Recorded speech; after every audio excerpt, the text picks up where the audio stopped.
Agent 47 and Diana Burnwood are the world's top assassins working for the ICA. Unknowingly, they have been hired by a shadow client to target a number of operatives of Providence, a secret organization working in the highest echelons of power. Providence's controller, the Constant, approaches Diana and makes her a deal. Eliminate the shadow client and learn about 47's past. But when 47 discovers that the shadow client is Lucas Gray, his lost childhood friend, he and Diana switch sides to fulfill an old pact: destroy Providence. Together, they manage to capture the Constant, forcing him to reveal the identities of the 3 Providence partners. Eliminate them, and the war would be over. However, the Constant has an ace up his sleeve.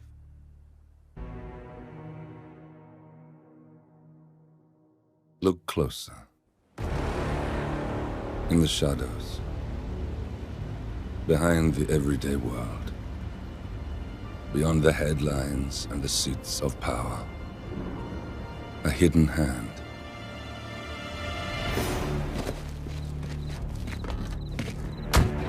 A kind of company known as Providence. To it, we were just assets. To use and throw away. To do the unthinkable. The unforgivable. And it never gave us a second thought. Until now. After decades in the shadows, we are fighting back. Me and 47. Much has been lost, but we are closer than ever. We trapped the Constant, Providence's chief controller, and finally learnt the names of its 3 partners. In their downfall, we lay the past to rest. And, just maybe, look towards the future. 47. It's time.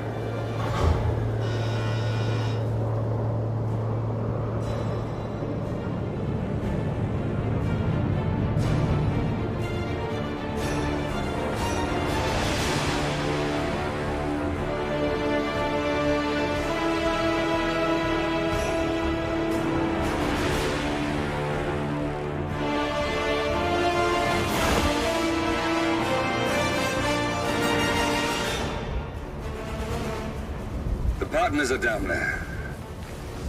You know, I never planned this far ahead. You never do. I see someone got his memory back. Wait, is that a beacon?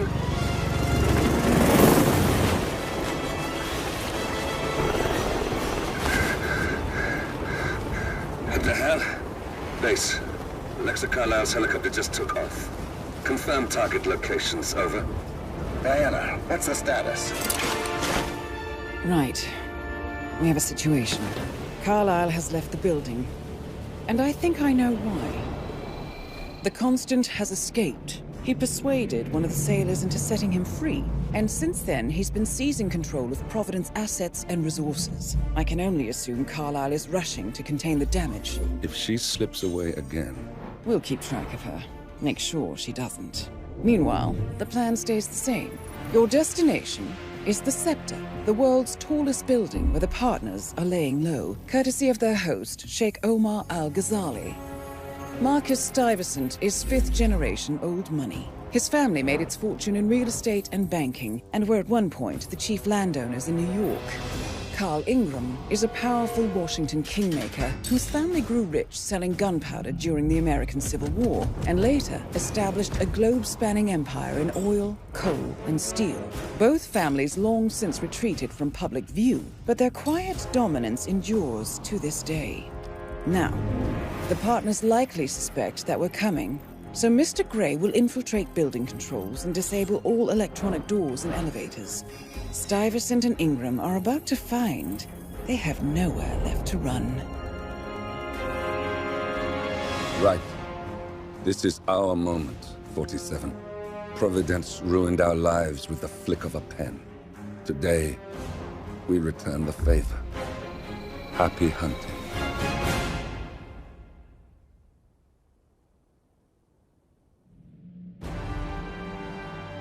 Welcome to Dubai, 47. Today is the inauguration of the Scepter, and the ceremony is well underway. You will find Marcus Stuyvesant near the building's signature art installation. While a paranoid Carl Ingram has ensconced himself in his penthouse suite, security on highest alert. Mr. Gray is already in position and ready to assist. Good luck, 47. 47. Come in. 47, do you copy? I'm here. Are you in position? I'm heading towards the point of entry. Good. Get back to me when you're there.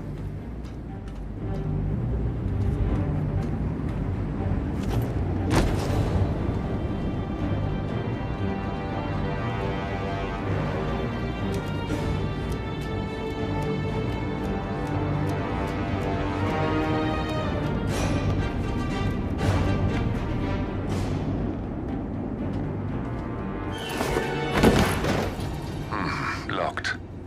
47, use your camera and scan the lock, will you?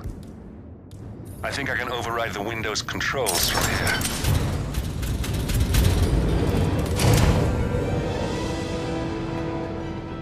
I'm in position. 47, the inauguration is taking place close by. Once you've infiltrated it, get your bearings. I'm sure there must be floor plans somewhere. Understood. We need absolute focus on this one. If Ingram and Stuyvesant are alerted to our presence, we may lose them for good.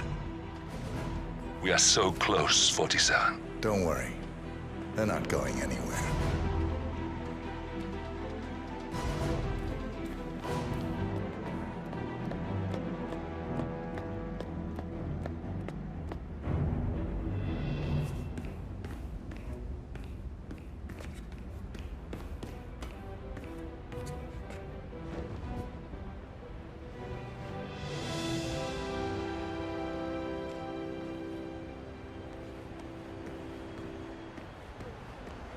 Welcome.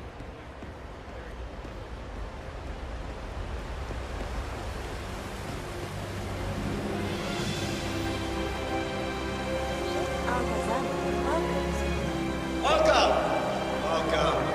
Hello. Good to see you. How lovely to see so many friendly and familiar faces here today. Now, this has been a dream of mine for a great many years. And as all of you know, I am from one of the less privileged sides of the respectful Al-Ghazali family. But with a small loan from my father, I soon built up a construction empire that was worthy of the great Al-Ghazali legacy. So, I would like to thank my cousins. Listen, I want to talk to the partners directly.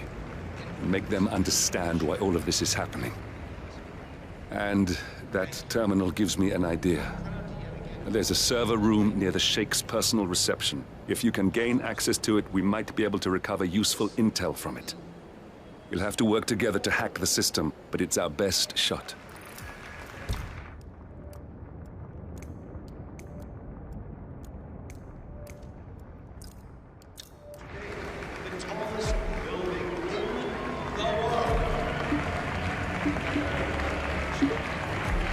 It looks like the staff area could provide you with a viable route to the server room.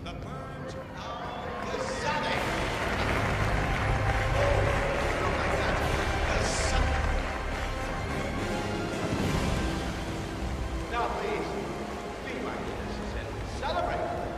And thank you. There's a keypad lock on the doors to the staff area.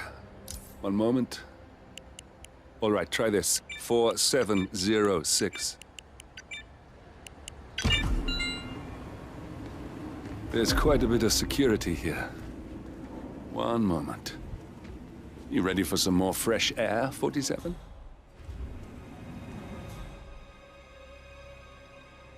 I cannot believe James called in sick today. Of all days.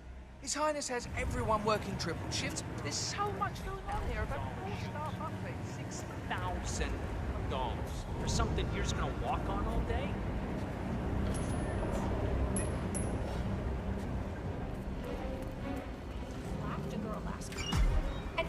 I think I can open that window remotely.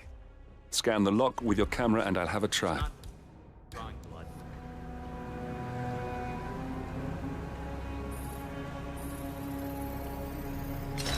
Come on, what the? Oh, isn't that just? Oh. This is ridiculous. Someone else deal with this shit.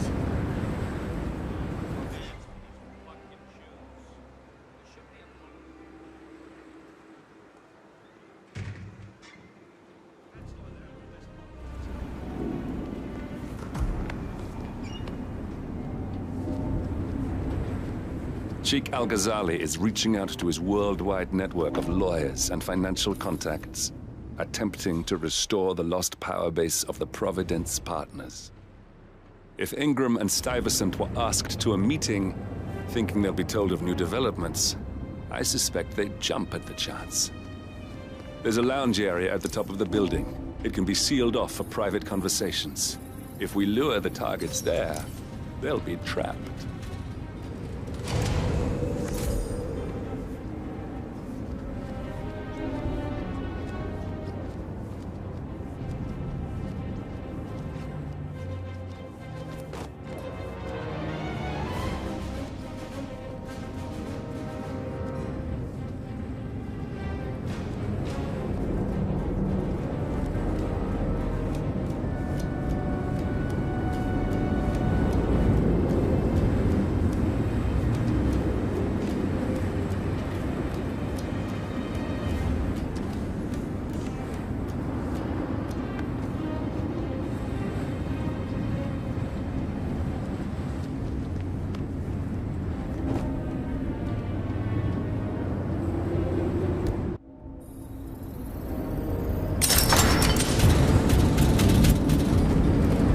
The server room should be behind one of the doors in this hallway. Jeez.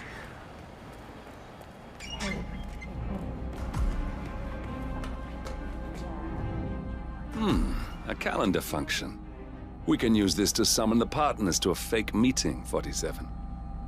All right, I'm no hacker like Olivia, but I think you need to pull one of the racks here to gain access to the terminal. Damn it. A silent alarm has been tripped. Security is on its way. Hide, 47.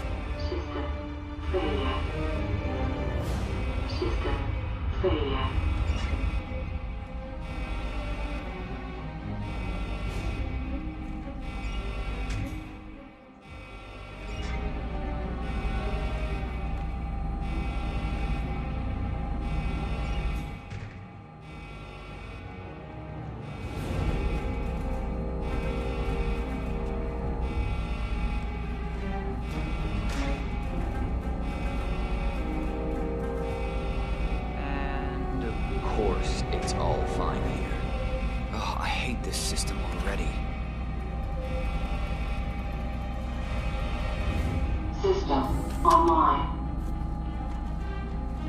Yes, sorry about that, 47. Let's try again, shall we? I think I've got it. We'll need a keycard to gain access. Someone in maintenance should have one we can borrow for a spell.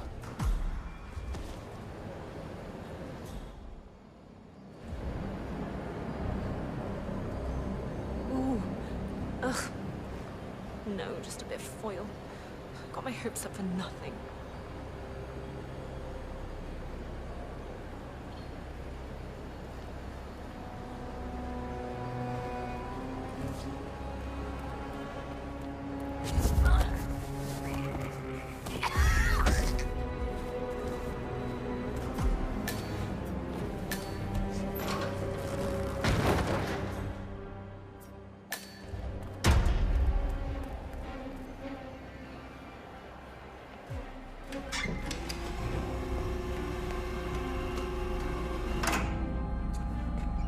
That must have done something. Can you see anything different in the room?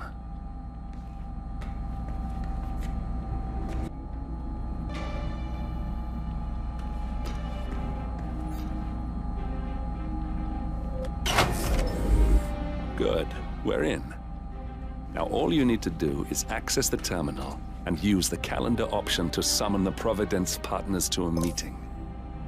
Building cameras are now disabled. Elevator doors are now open.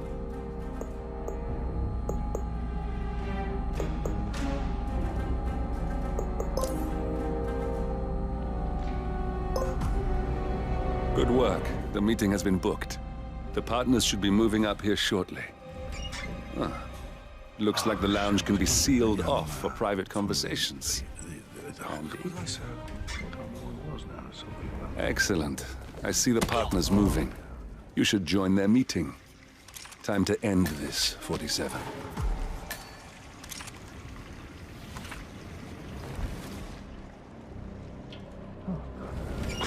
Yeah, that's what I'm gonna do. That's what I'm gonna do.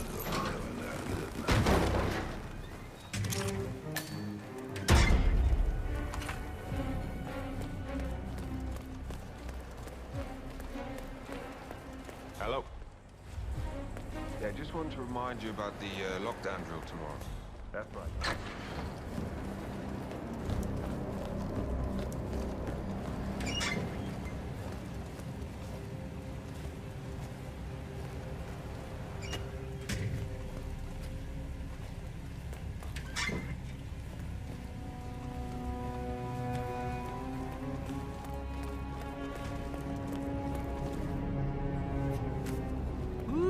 Someone's all kitted up.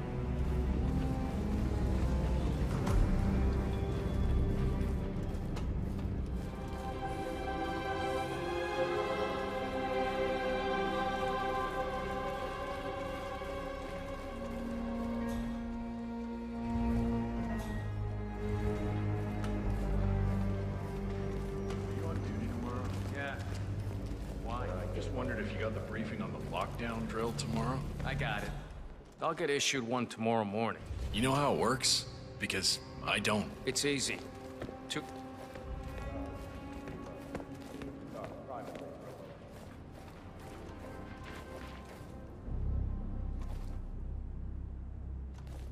The partners are alone now.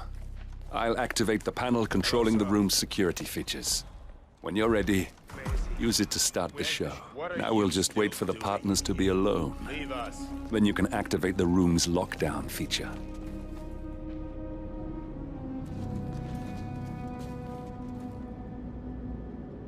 I told you to leave, didn't I?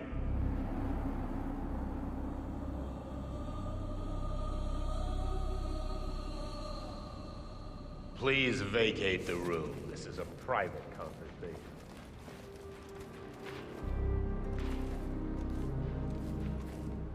Where is he? Where's the Sheik? It's a busy day for him. Surely we can give him a few moments. Do you know what he wants to talk about? What's this? Carl? Did you do that? I certainly did not. I have no idea. We need to get out. Where's the security panel?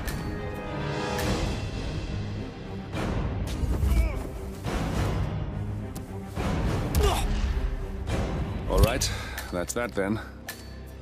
Finally, Stuyvesant and Ingram are gone. Providence will soon be no more than a bad memory.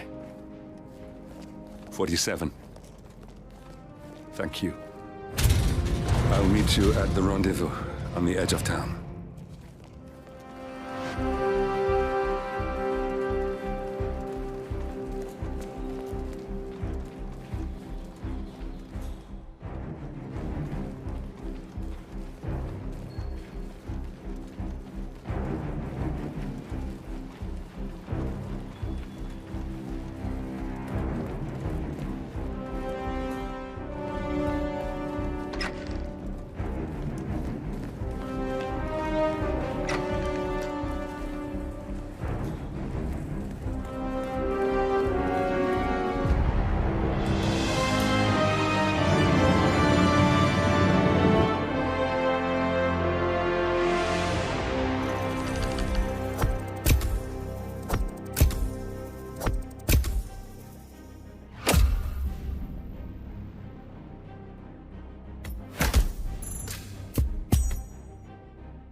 that's your winning face, I'd hate to see you lose.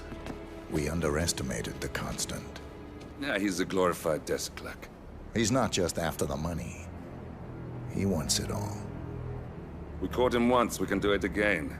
And, well, we're not the ones who let him escape. You still don't trust her. I don't like executive decision makers. Look, you don't have to follow her, you know? Soon, this will be over. Maybe it's time to think about the future.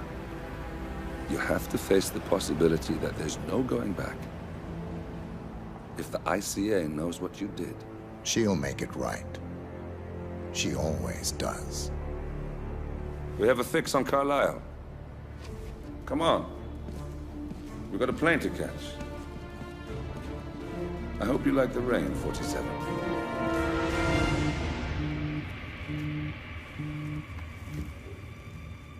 Miss Burnwood. How did you... I have everyone's number. You really ought to know by now. You planned this? All of it? Don't be silly. I just played the hand I was dealt. We'll find you. You had me. Where'd that get you? We handed you an empire. It's for the best. The partners were complacent, set in their ways.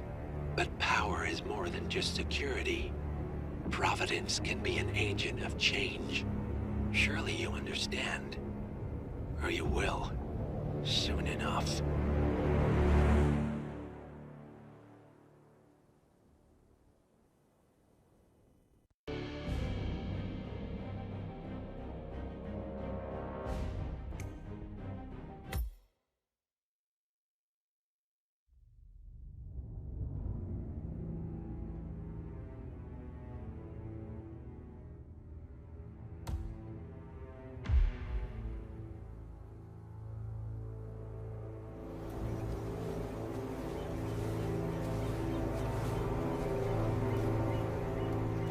She came home.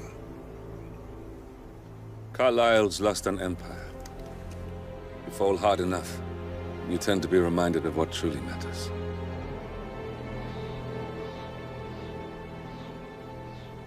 So, the end of the line.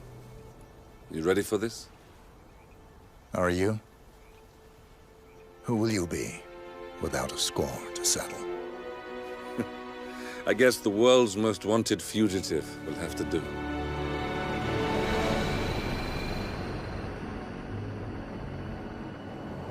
Alexa Carlisle is dead. According to the funeral invitation, that is. So naturally, it caused quite a stir when the late matriarch turned up at the breakfast table, alive and kicking. Carlisle, wisely sensing that her number is up, has emerged from exile to tie up loose ends and secure the Carlisle legacy. She may be a monster, but you have to admire her due diligence. Carlisle descends from an ancient line of warrior aristocrats. Her great-grandfather made a killing in the Second Opium War and established an empire in shipping, railroads, and newspaper publishing. While largely unknown to the public, the family still asserts its quiet dominance over global transport and logistics, media, and technology. Most senior of the partners, Alexa Carlisle, is cold as ice, tough as nails, and sharp as a razor. Incidentally, it was her late father who first brought the three families together after the end of World War II at this very house, meaning that this gentleman is the birthplace of Providence. It began here, and it ends here. Talk about poetic. One more thing. According to our intel, Carlisle keeps a case file on the Constant. Information that may be helpful in his recapture, so don't leave the estate without it. Right. Happy hunting, 47. See you on the other side.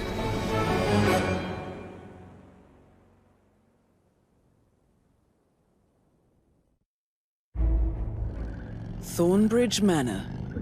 The Carlisle family's home for countless generations. The Revenant Alexa Carlisle and her 3 adult children, younger brother Zachary, grandson, and daughter-in-law, are all gathered to conduct Carlisle's sham funeral. Curiously, Carlyle summoned a famous London PI soon after arriving this morning, but his purpose at Thornbridge is yet unclear. Now, the target knows that you're coming, and her guard detail is top-notch. So Mr. Gray will secure their nearby field HQ and intercept all calls going in and out of the estate. Any appeal for backup is going to fall on very deaf ears. Good luck, gentlemen.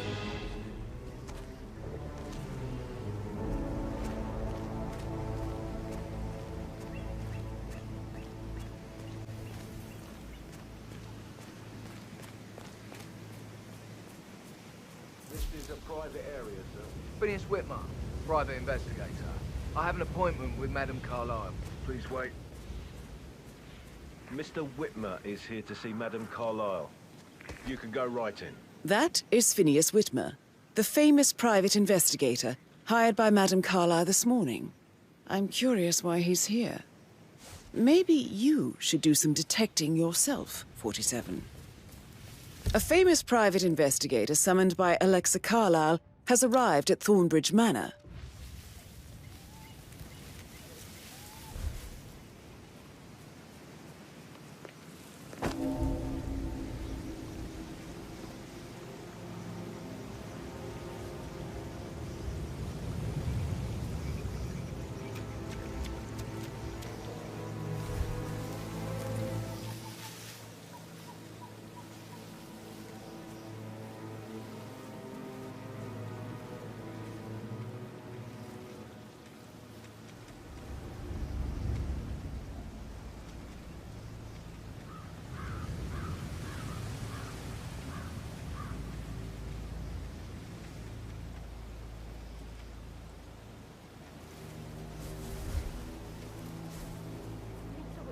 God you're here.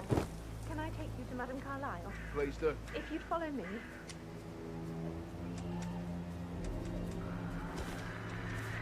What?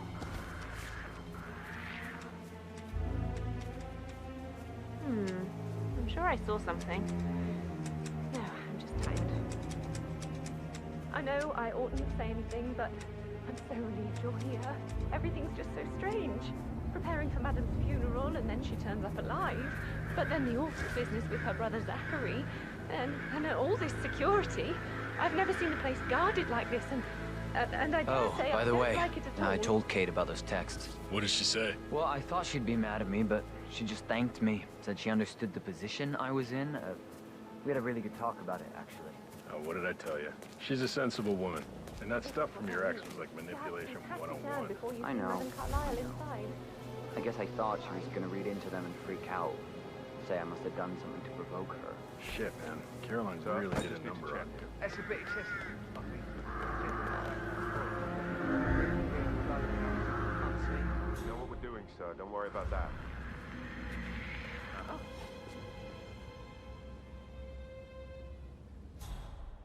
I could have sworn.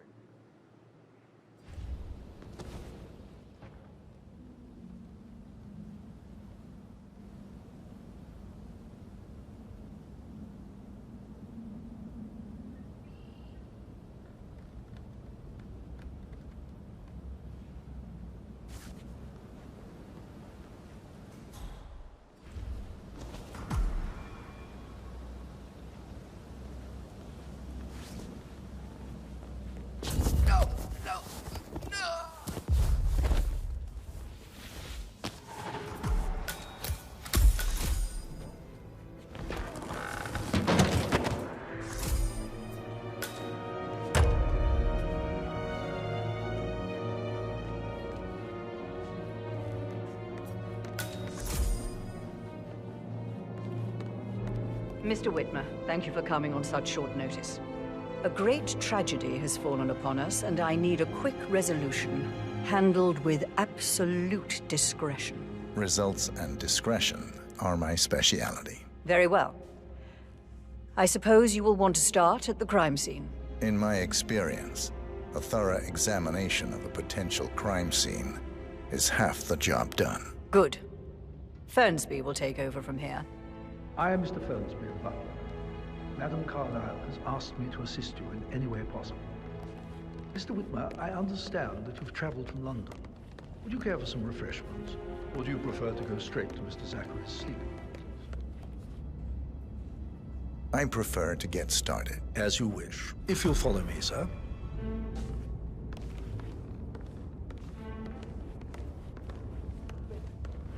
I feel obliged to point out that current affairs surrounding Madame Carlyle are of a delicate nature. You may be familiar with the recent announcement of her death. You will probably learn that a staged funeral is scheduled to take place tomorrow. Madame's children were not informed until this morning that their mother was in fact not dead at all. So please bear with them. Looking good if they today, seem sir. affected by the rather unusual situation. I trust I do not need to remind you that there will be consequences if word gets out that Madame Carlyle is still alive. I'll consider her dead when I leave. Before you inspect the crime scene, I will tell you this. The case concerns the death of Mr. Zachary, Madame Carlyle's younger brother. He was found dead in his bed this morning. The door was locked from the inside, and a suicide letter was found in his room. However, Madame Carlyle suspects foul play and will not accept that he took his own life. I've prepared some information for you, so please do come and see me when you've finished your investigation of the crime scene. This is Mr. Zachary's room, to my right. A locked room murder mystery, 47. I trust you'll get to the bottom of this. Why don't you use your camera to scan the dead body, 47?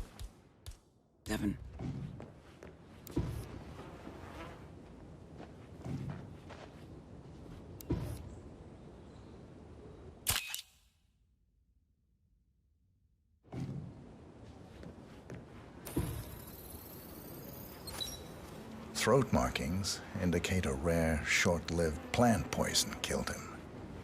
Spread shows time of death at around 10 o'clock last night. You do know your poisons, 47.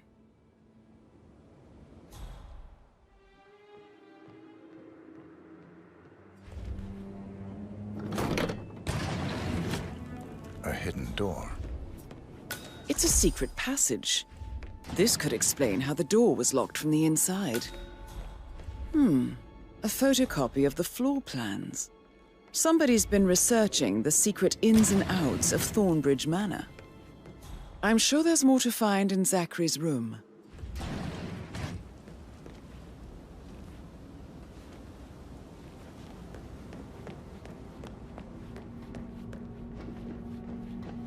Hello, sir.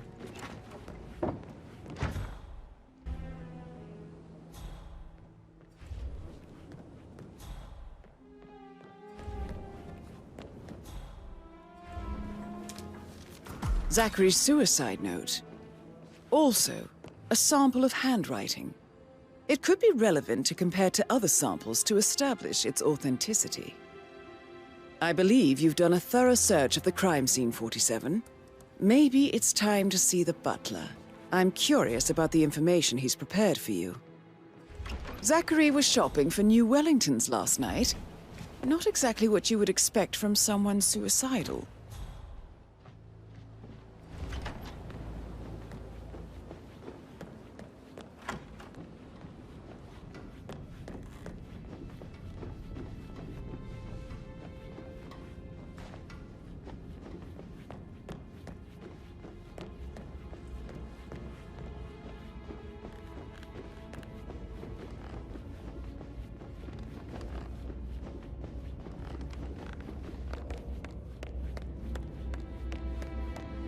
Hi there. Mr. Fernsby, I'm done with the crime scene. Did you establish a time of death? Zachary died around 10 o'clock last night. Well, that means the staff were off duty. And Madame Carlyle and her security didn't arrive until this morning. That leaves Madame's family and myself as the only persons here when he died.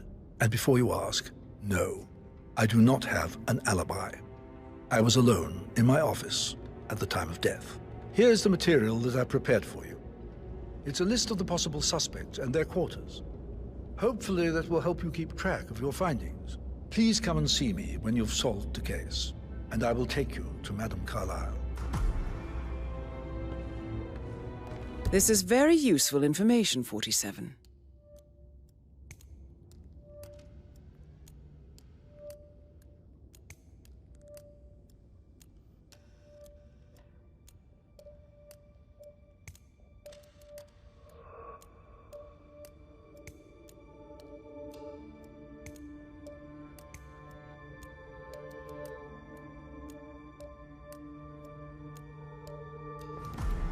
So how does one solve a murder mystery, 47? Motive, means, and opportunity, I believe. May I suggest you ask the suspects for alibis? Or perhaps you prefer searching the manor for clues first? Make sure you focus on your work. I will. I don't need one more maid crying. Patrick Carlisle. So watch yourself. Can you tell me where you were yesterday evening? Oh, shit, it's that sneaky butler, isn't it? He ratted me out. Elaine, give us some privacy, would you? Don't tell Mother, okay? She's really tense these days, and the last thing I need is more hassle. I took that pretty blonde, Rosie, for an evening stroll. I mean, how the fuck am I expected to cope for an entire weekend in this shithole? I'm bored out of my mind. So, is that it? What did you think of Zachary? Creepy as hell. No ambition. Imagine deciding to live in a museum. You know, Father says Zachary and Alexa used to be two of a kind. He had a great future ahead of him, then suddenly, he just gave up everything. What an idiot. Thank God Daddy chose looks and brains over pedigree when he married Mummy. I don't have to worry about the inbreeding so customary in these circles. If that's all, I think I'll get back to my slow death by boredom. Did you see anything suspicious last night? No. I reckon Zachary topped himself. I know I would have. Or perhaps Mr. Fernsby. I don't like him. He could have done it. Yo, Anne, what's up? Relax, man. I said I'd get you money. It's just gonna take a little longer. Jeez, and how's that my fault? Calm the fuck down, Ant. You know I'm good for it. I'm a Carlisle. I'm made of money. Just gotta go.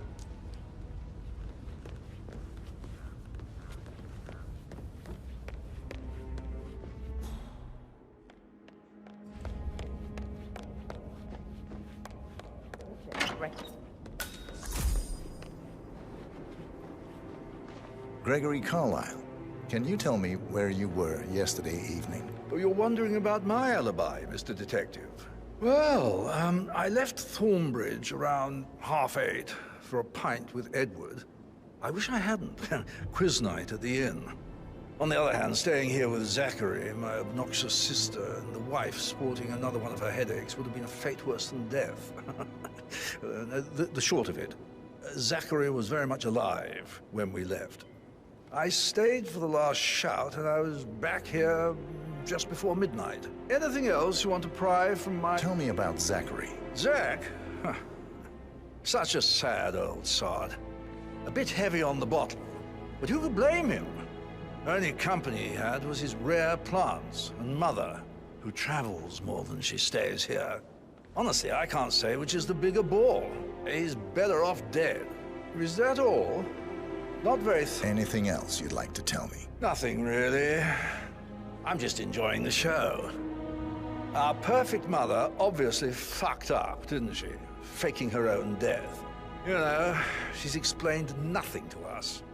I think she's scared to own up to her own mistake.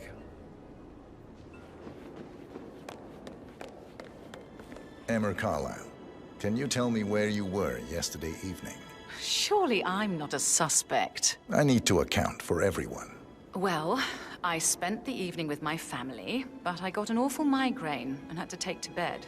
Everyone can attest to that. I believe I went up when the boys sat down for a drink around 8 o'clock. Anything else you want to know? How did you feel about Zachary? I might as well be honest. His presence was always awkward. But how do you have a meaningful conversation with a man who only cares about plants? In my opinion, Alexa bears some responsibility for how this ended. She supported his self-limiting behavior by letting him live here. Is that all? Have you noticed anything else out of the ordinary? Nothing special comes to mind. Except, perhaps, I did get a feeling that Zachary was depressed, not just sad. I suppose he realized that he had no one with Alexa gone. Even Alexa must feel the pangs of guilt over that one, letting him believe she was dead. Then again, guilt isn't her strong suit.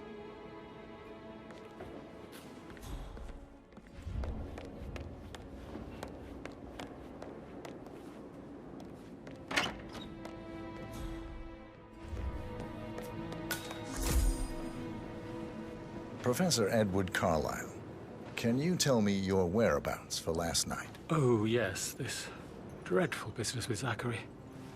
I stay at the local inn. You see, I prefer not to spend the night here at Thornbridge Manor.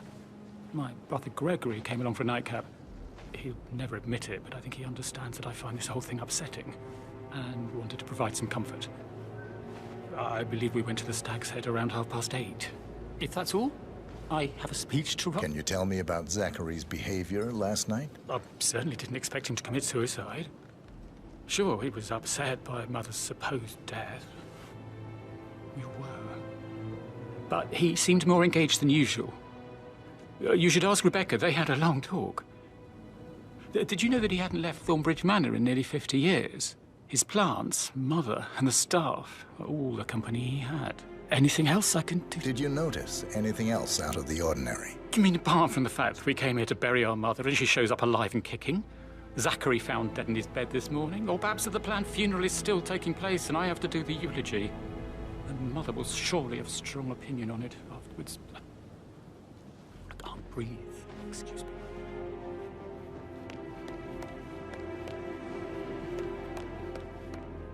You always led by example rather than by word.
Rebecca Carlyle, can you tell me about yesterday evening? We don't really see much of each other, my brothers and I. I suppose it takes our mother's funeral to bring us together, and even then, it's not like we sit on each other's laps. Now, let's see. Patrick, Gregory's son, disappeared straight after dinner. You know, I think he might be in some sort of trouble. Edward wanted to go as well, but Gregory convinced him to stay for a few drinks before they went off for a pint at the local at 9:15.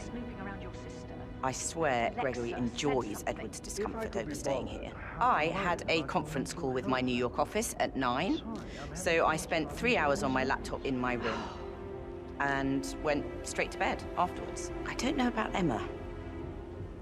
She did act a bit strange. You know, I bet she was making lists for changes needing to be done once she gets her hands on Thornbridge Manor. Quite the shock she had when Mother arrived during breakfast. Is there anything else you want to ask? Tell me about Zachary. Did he act strange last night? You know, now you mention it, he was a lot more chatty than usual. He wanted to know about my connections in the publishing business. Apparently, a friend of his is writing a book, which strikes me as very peculiar. I didn't think he had any friends. Is that everything, Mr. Anything else you feel like mentioning? I may be wrong, but I saw Mr. Fernsby, the butler, leave Zachary's room early this afternoon. And he seemed a bit startled when he saw me in the hallway. It's probably nothing. Oh, and one more thing. Please be kind to Edward. He can only take so much. Is there anything else you want to ask me?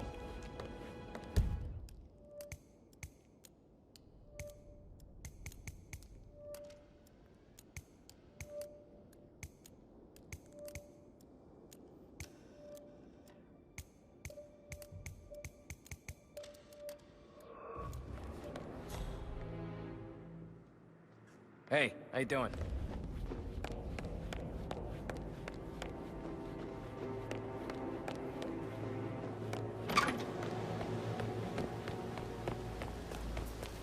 Bad news, I'm afraid. We don't have any extra fuses. Ethel looked everywhere. Ugh, you've got to be kidding me. No power, no portrait. Oh, Madame Carlyle will be furious.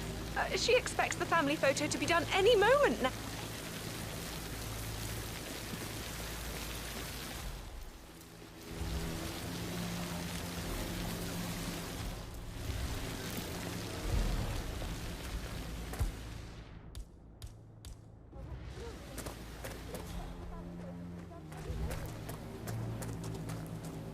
I don't believe for a second that Zachary committed suicide. We'd only just run through his plan for the spring seedlings yesterday. Sir. His sister was dead. I'd say worried about how things will be handled.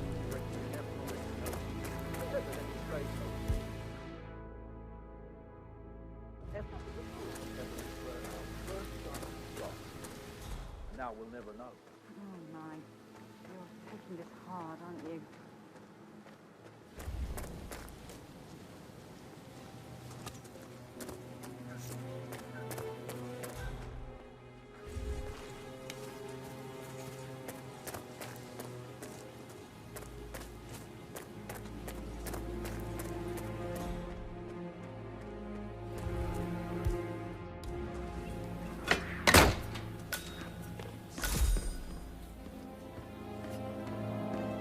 Broken lab equipment. It looks like it was recently used, though.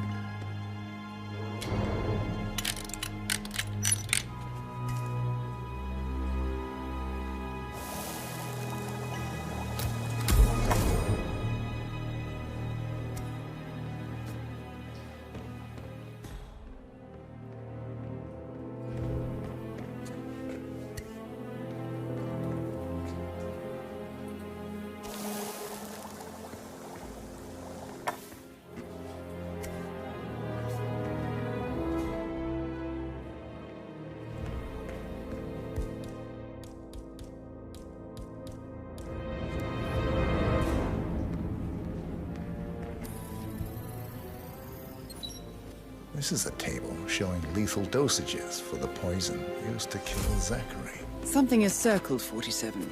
Female, age 65 to 79, 60 to 64 kilograms. I'd say Madame Carlyle is next in line for a poisoning.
Like that, I bet you've worked with a lot of... So I think, yeah. That door leads to Emma and Gregory's room.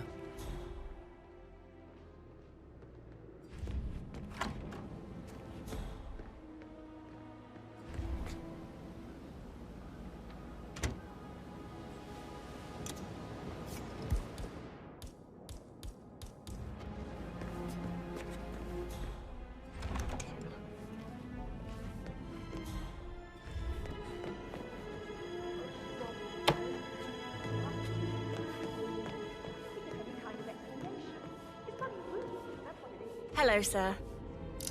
Okay.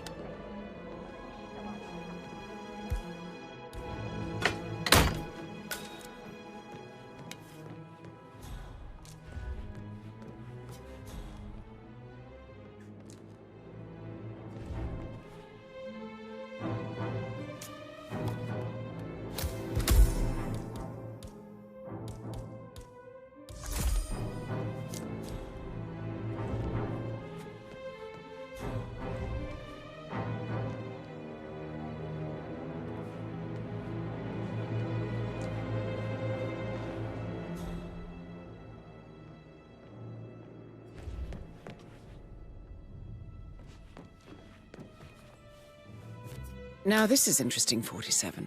A letter from Emma's mother stating that Emma is the illegitimate child of Alexa's late older brother, Montgomery. And listen to this. She claims to have witnessed Alexa and Zachary murder him. The plot thickens. A keychain pendant for the greenhouse. What's that doing in Emma and Gregory's room, I wonder? And why is the key missing?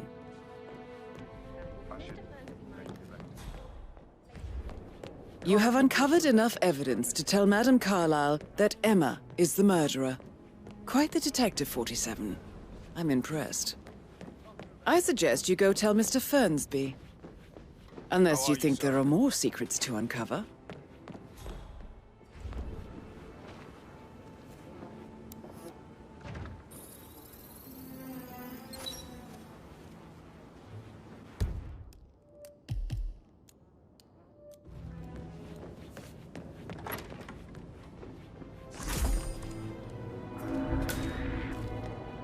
Jeez.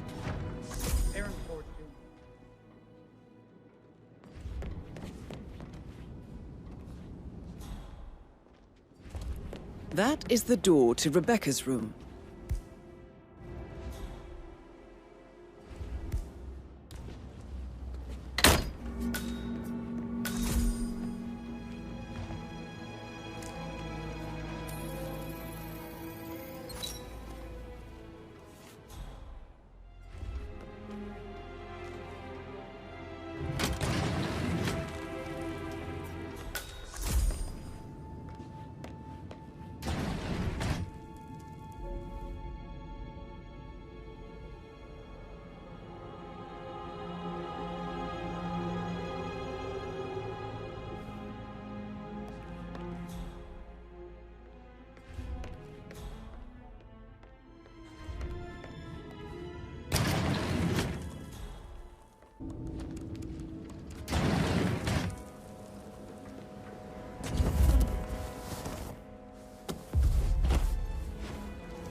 This all confirms that Arthur Edwards stole everything from Madame Carlyle.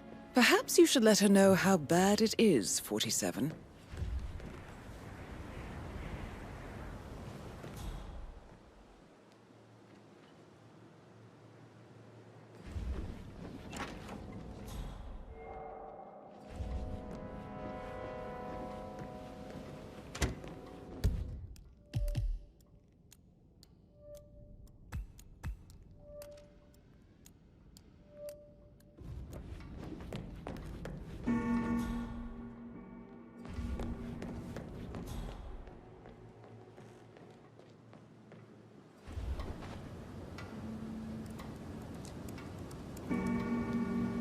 I can see from the log that Rebecca was in a conference call from 9 p.m. to midnight last night.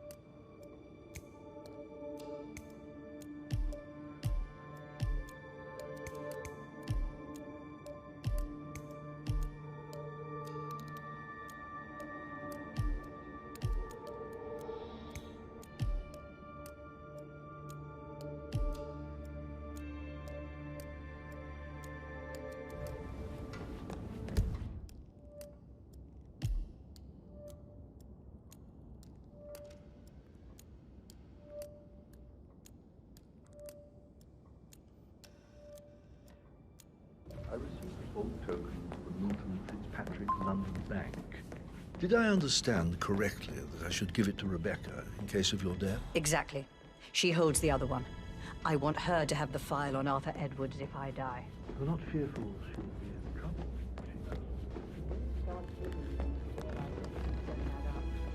Inevitably getting her in trouble.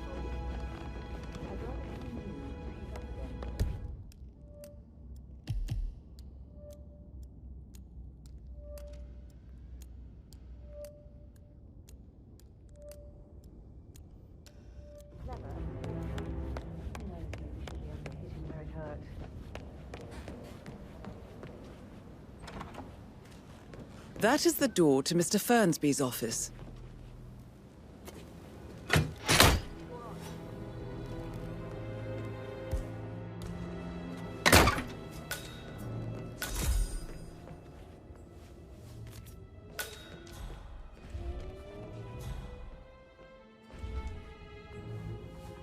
Painkillers. Lethal if you use enough of them. But not the poison used to kill Zachary. Of course, Madame Carlyle doesn't know that. Are you considering to frame the butler, 47? Zachary's diary. This is big. He was about to confess to the world that he and Alexa murdered their older brother Montgomery 46 years ago. And apparently, Mr. Fernsby helped make the murder look like an accident. And 47, the handwriting doesn't match the suicide letter in his room, proving he didn't write it himself. But he was such a gentleman. He gave me his coat and all. Rosie, you need to forget about Patrick. No good's gonna come of it. Stick to your own kind. You mean like Chris? He treated me like shit. All he wanted to do was play his stupid video games, never any romance. I deserve romance.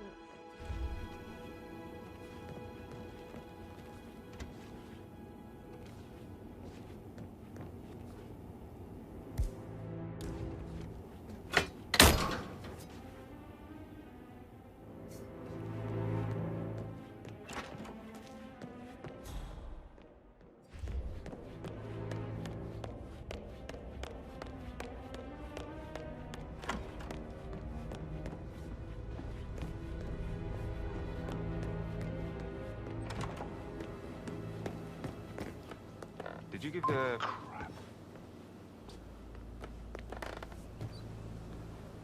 Did you give the Fitzpatrick token to Madame Carlyle's daughter? Rebecca? Yes. She's insistent, that one. She kept asking all kinds of questions. Who had the other one? Why I gave it to her, that sort of thing.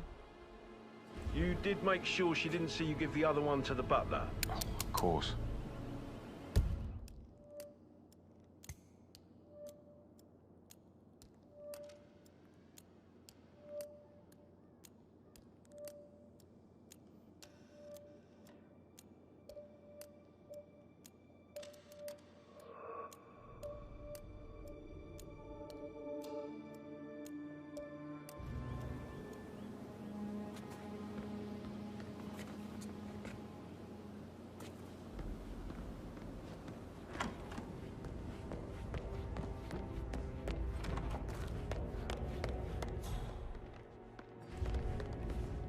I'm ready to present my conclusion to Madame Carlyle. Very well. If you'll follow me, sir.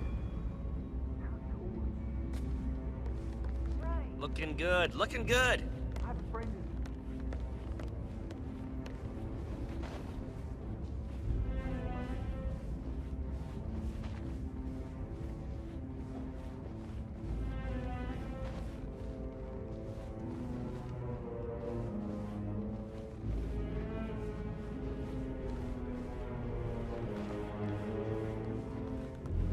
What's up?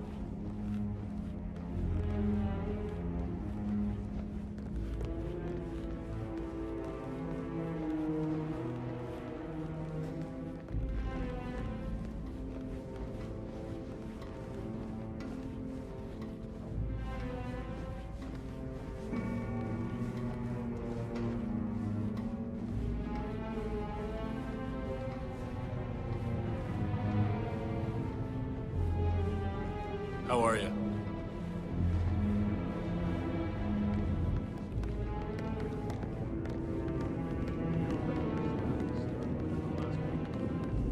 Not that I know of, no. Can't be too careful. Part of the job. This is Madame Carlyle's office. Please step inside.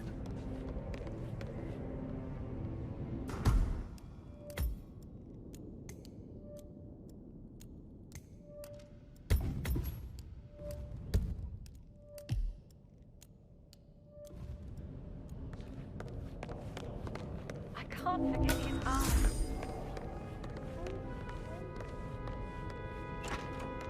Your detective skills have gained you access to the Lion's Den, 47. Now, go claim your reward. So, Mr. Whitmer, you've reached a conclusion. Take a seat. Please, go ahead.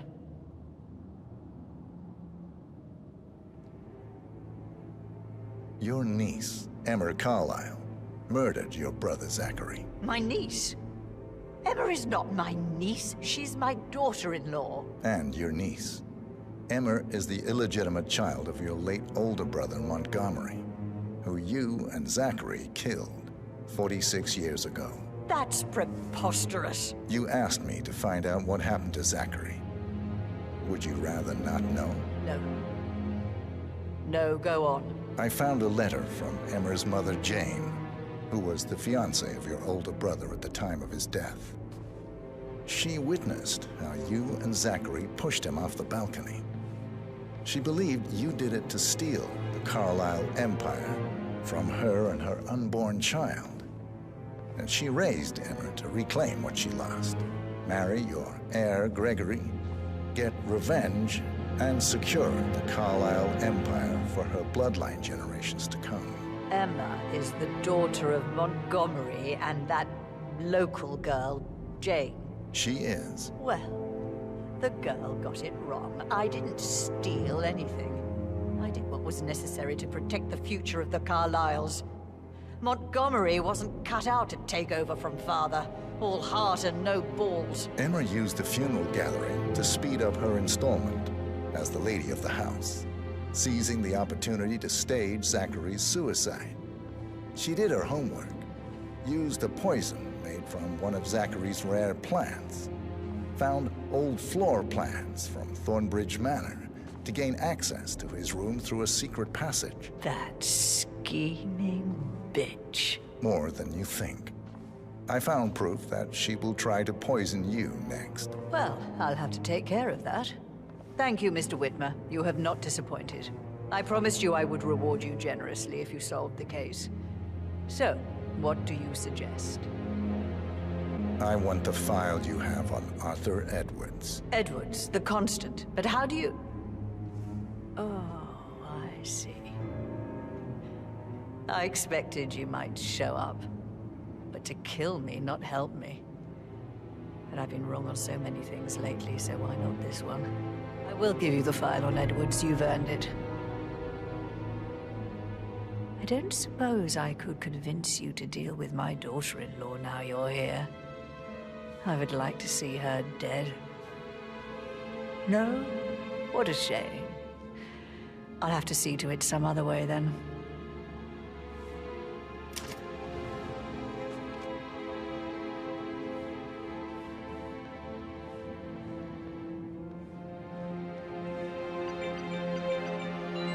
The file you want is in the safe.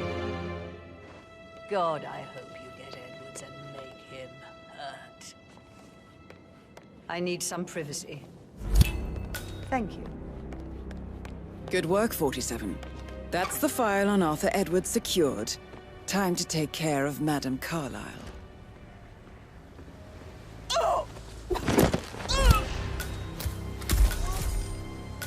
Mission complete.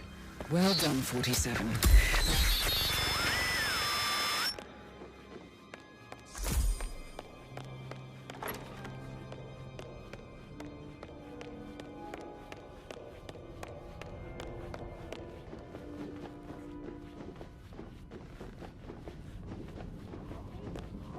Someone help me over here.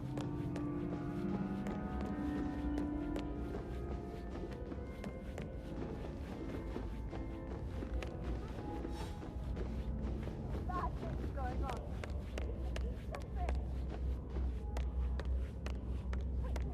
Someone's badly hurt.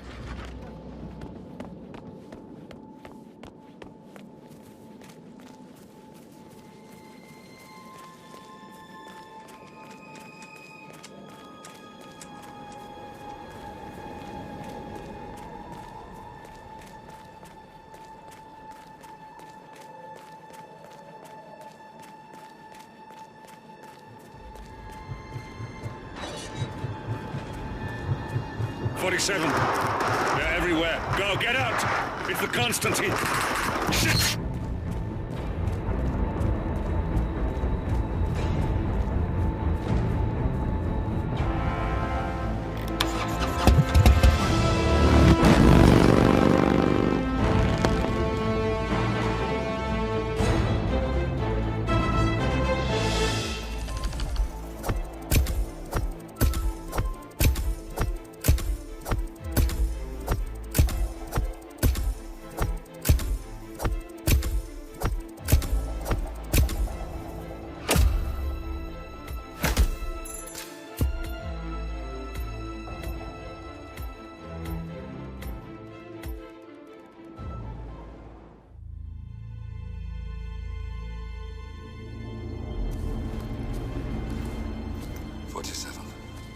Don't respond, just listen.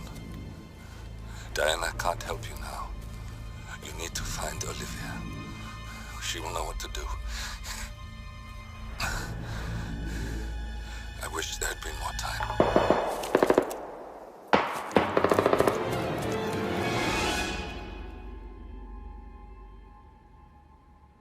And then there were none.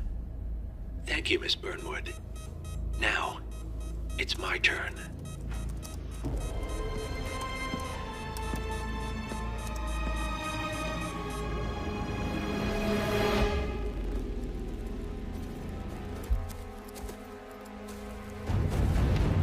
Stay down. Boss wants you alive. Yeah? How about now? Over here! Cover me!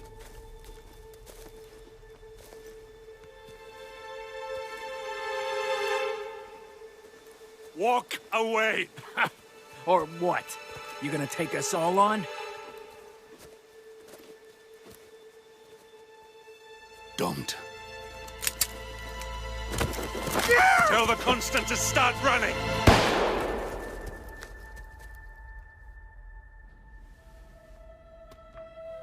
You think you've won? 47 is out there.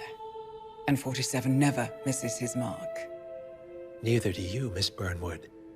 That's what makes you valuable. You're delusional. You think I would betray 47? Trust me, you owe him nothing. What is this? I told you we could help each other, and I meant it. I'll look forward to your call.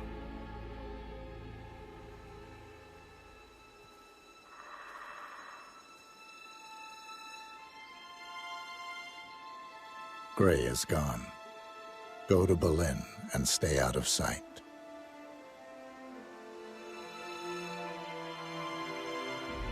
We're all that's left now.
We've been compromised. Abort and walk away now. Who? ICA. They tracked me. Don't know how. It's what they do.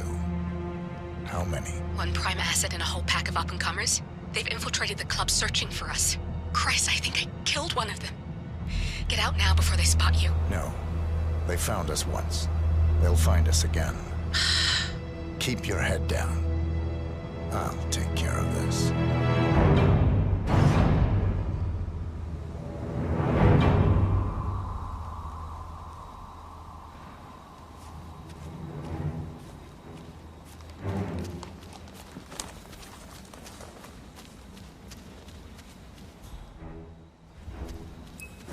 It's me. You copy? Ah, come on. I can hear you. Reception is so bad. No, I haven't seen so much as an owl out here yet. It's a lot. Agent Price. No, I wasn't trying to sound overconfident. It's dead out here, Zhao. I don't think I could miss him if I tried. Yeah, I'll let you know. Unless the reception still sucks. Shit. Lost her.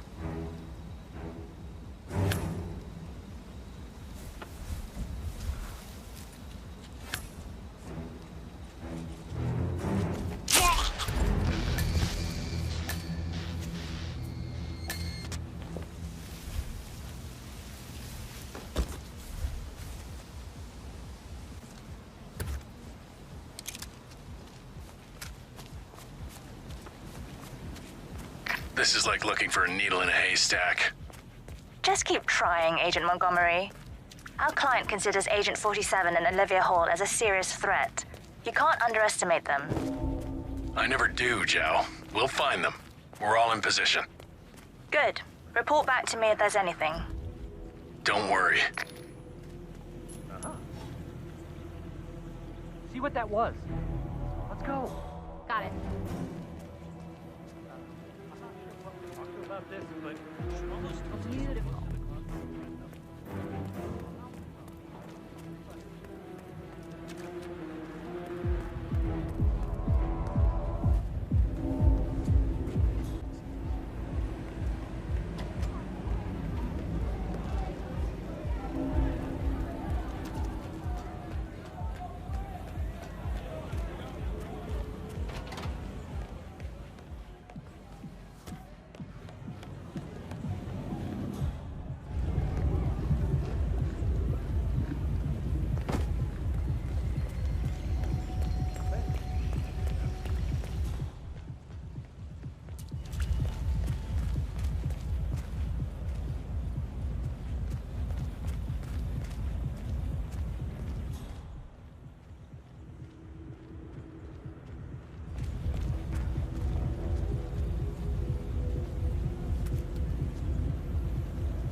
This is Agent Swan reporting in. We've got no sign of 47 yet, but I'll let you know if something catches my eye. Be careful, or you may not spot him until it's too late. Agent Swan.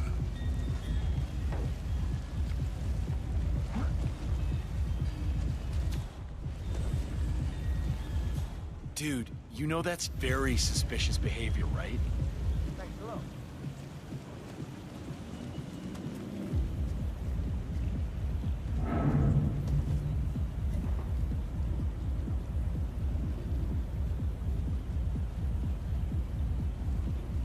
Excuse me? I'm a professional. No need to worry. I got this. Okay, I hear you. Anyone there? Answer. Hey.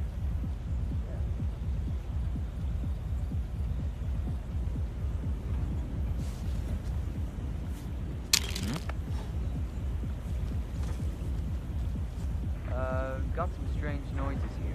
Looking into it. Over.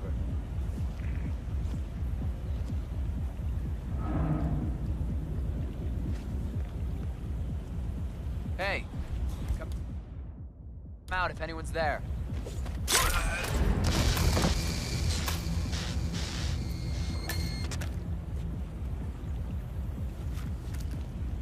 Agent Swan, are you still there?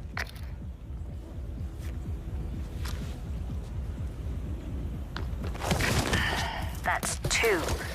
Don't make this personal or you'll get sloppy. And clearly, he's not making that mistake.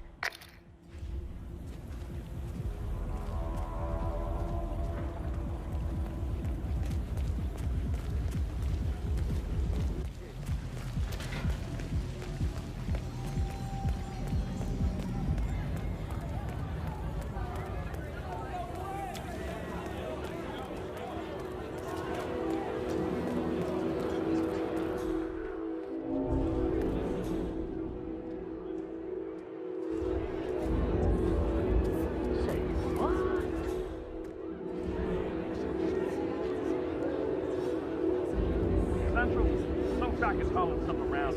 Checking it out.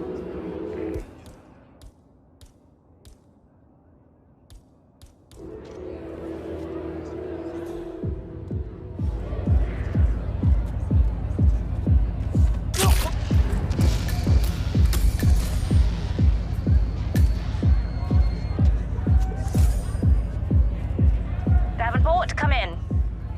Agent Davenport, are you there?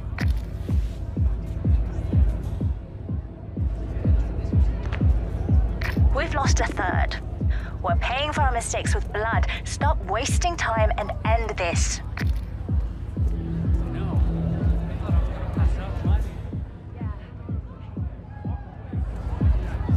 What a fine day, sir.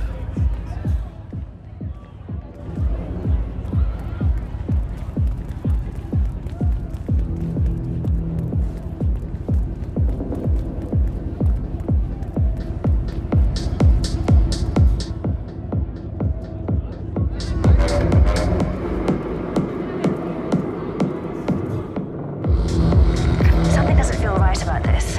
He's good, but he's not psychic.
Chamberlain here. Nothing.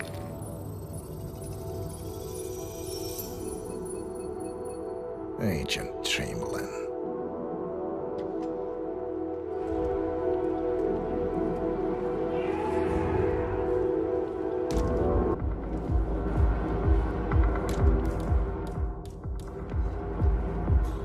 Any news from the security room? They got nothing. Are they buying our cover? Yeah, they believe it works with one of the other chaps. What?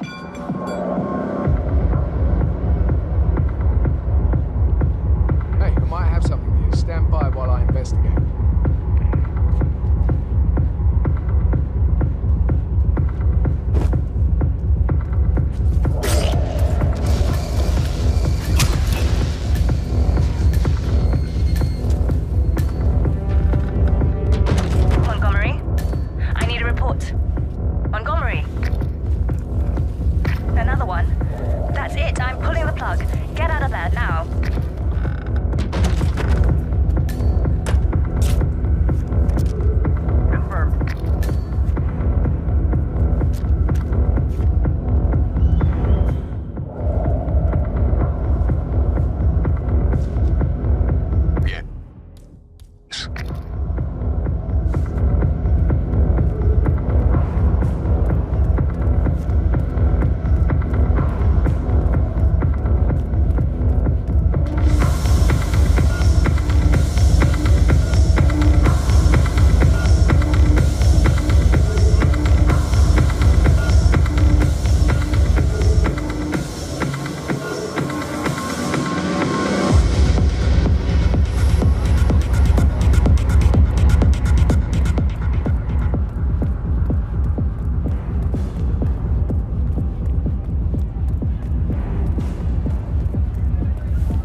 You have to put this sticker on your phone.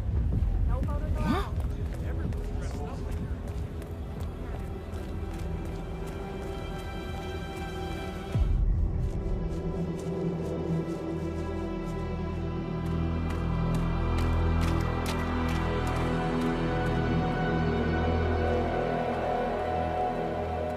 We're clear. You killed all of them? They got my message.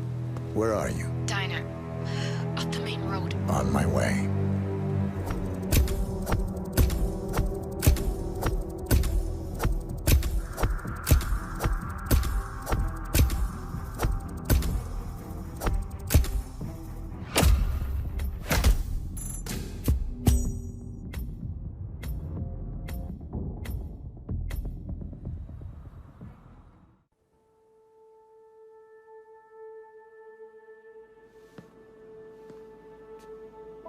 You're hurt.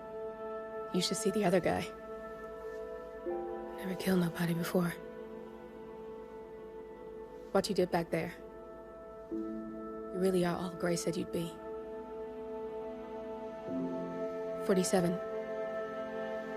He didn't suffer, did he? He made it count.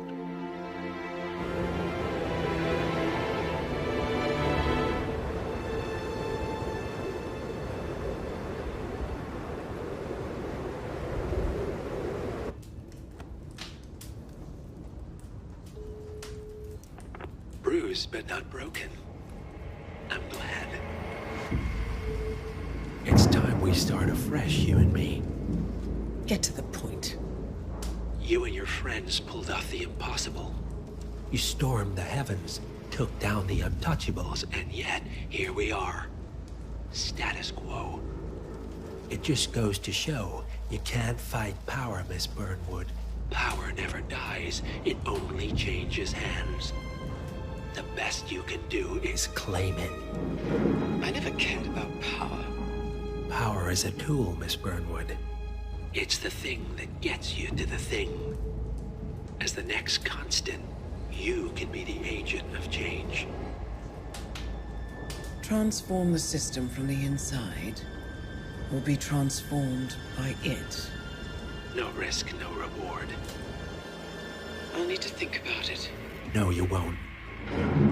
The real question is, what will you bring to the table?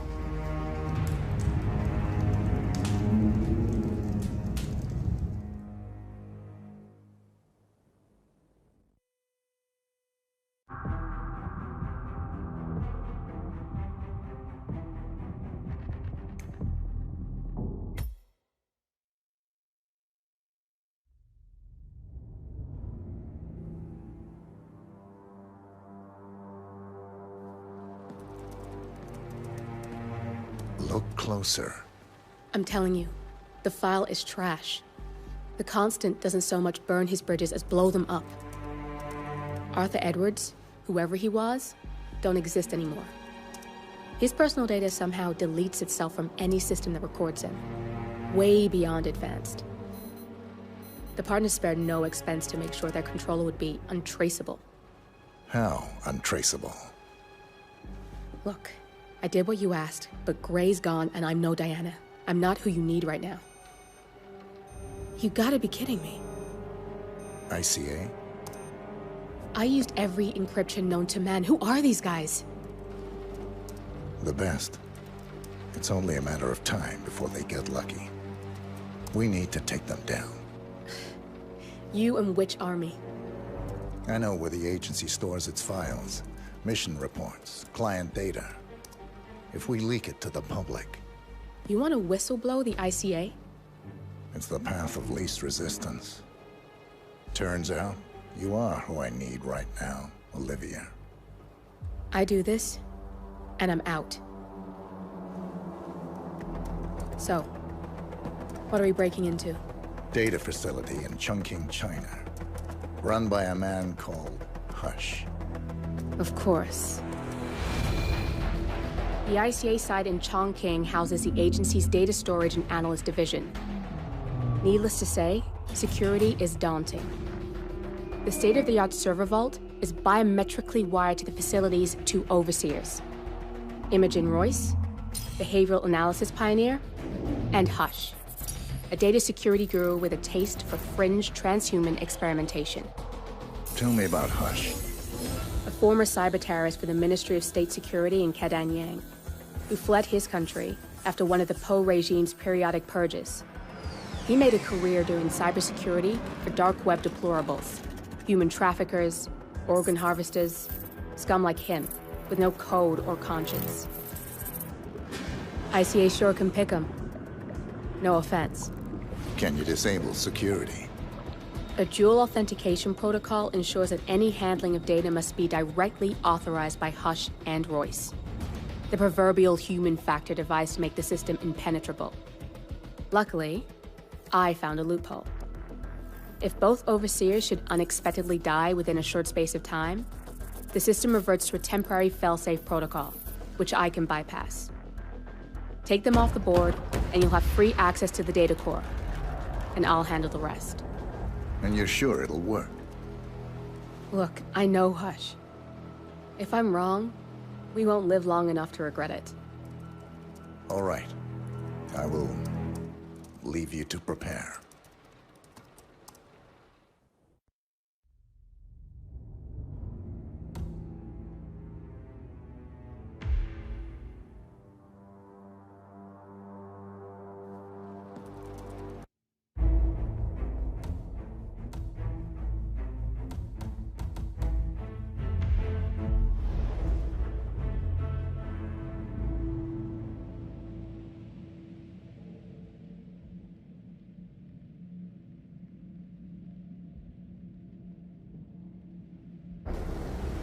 Chongqing, China. This city is Big Brother's wet dream with more than 2.5 million cameras covering 15 million people. Privacy is a 4-letter word in this place. It's pretty ironic that a cloak and dagger organization like the ICA keeps its most valuable secrets here. You'll find Hush conducting his fringe experiments in an abandoned apartment building, while Imogen Royce, the archivist, runs the day-to-day business of the ICA data facility. I just hope you know what you're doing, 47.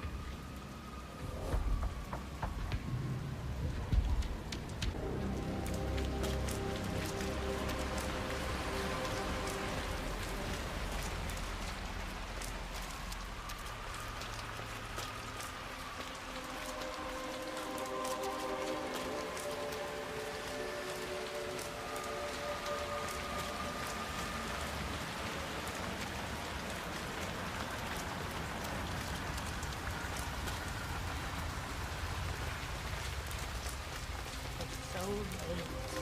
You shouldn't be out here with a bad influence.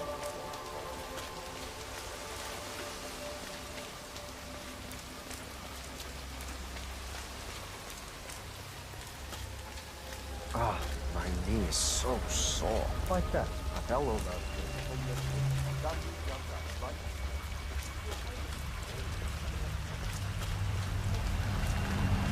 I'm gonna be rich. Get the hell out of here. I got this picture, and it says I can make a lot of money to be in some experiment. They don't want people like us for that sort of thing. No, they only want people like us. The flyer says so. That means it's too dangerous for rich people. Don't do it. Oh, I'm going. This is my chance. I just need to find out where it is. The flyer has a symbol I need to find on the building.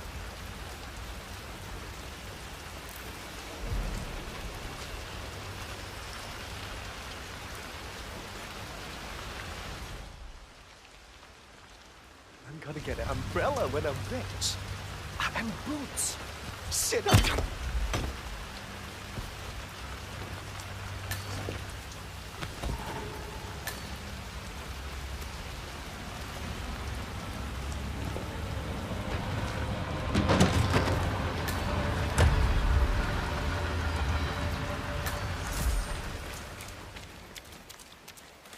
Flyer they started handing out to the homeless really got them flowing in.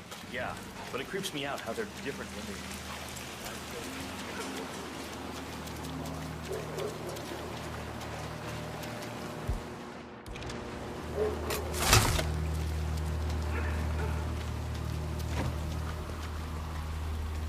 Hi there. Let's get you out of the rain, shall we? Hey there. Frisk you first. Oh. I'm sorry. I thought you were someone else. Just relax. You'll be on your way in a sec.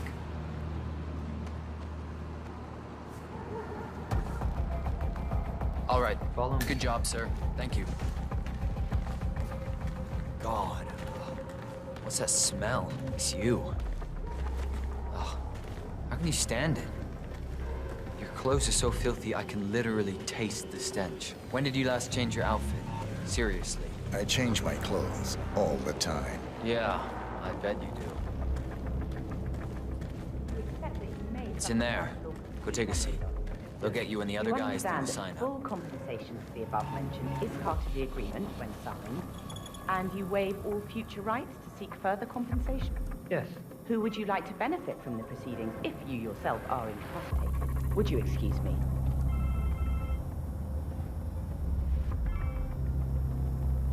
Oh, so Hush likes the last one I sent up to the top floor. He'll be the one to conclude this phase. I knew Hush would be pleased with him. He signed up for the full package. Strong, too, all things considered. I'll wrap up down here. Thanks, Junli. I was just informed that we don't need any more test subjects tonight. I don't understand. There's no work? Oh, no, there will be more to come. Depending on the results of the conclusion to this test phase, come back tomorrow, and we'll schedule a new spot for you. Come in and take a seat. Hey, how you doing?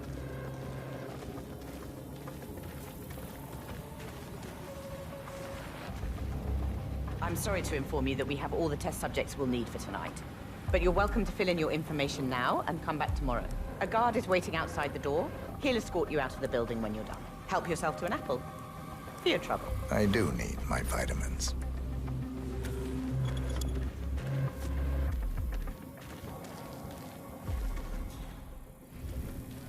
All right there. Okay, follow me.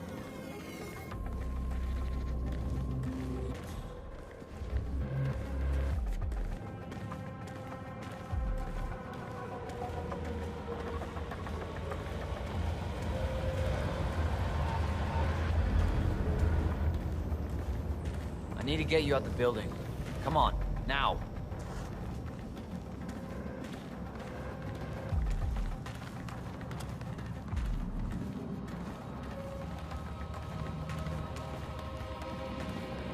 Excuse me? We don't need any more subjects today.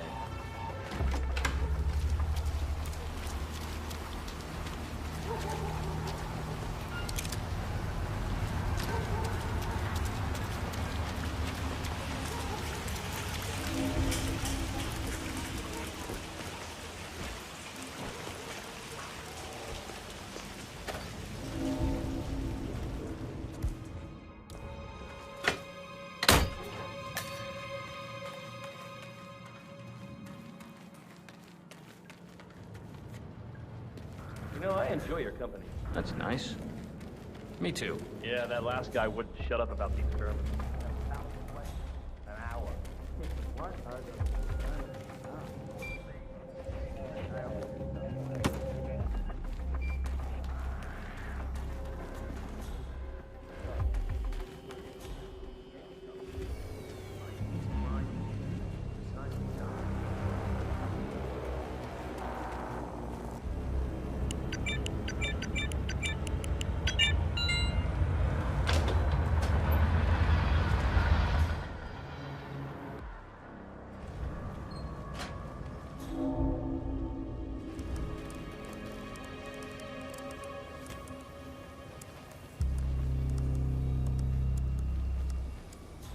Hush needs to take a break once in a while. I mean, it's not healthy. I never see him eat you. Whoa.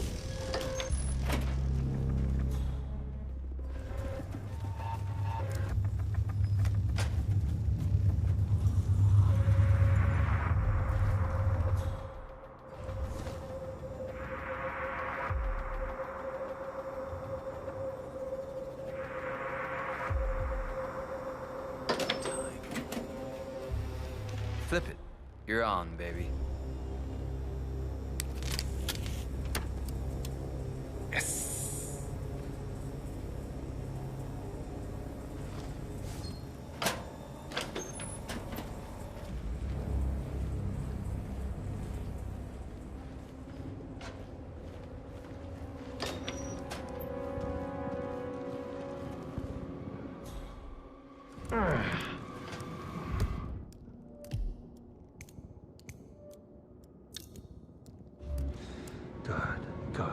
Good. Don't get too excited, Hush.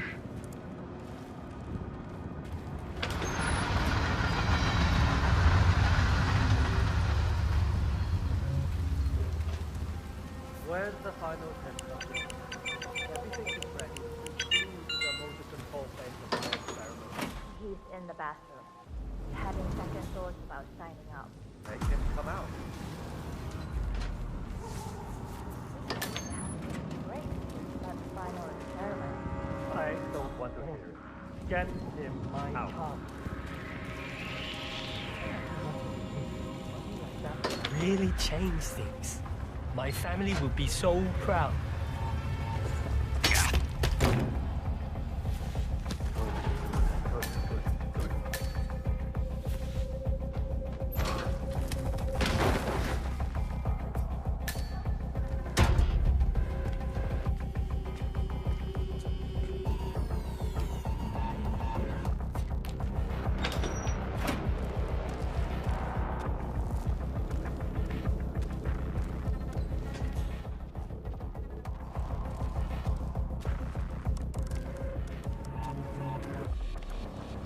I'm ready to experiment. Oh, good.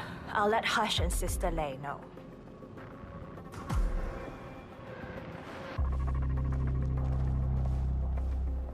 You're done for now. Come on. Right. I'm so glad you decided to go ahead with it. You know, you're gonna be part of something truly amazing. He's a genius, Hush. He's ready for you, Hush. He looks strong. Good. A good specimen to conclude this phase. We'll get started when Sister... So, the test subject came to his senses, I see. Good. Sister Lei, yes. We're about to perform the final test of this project phase.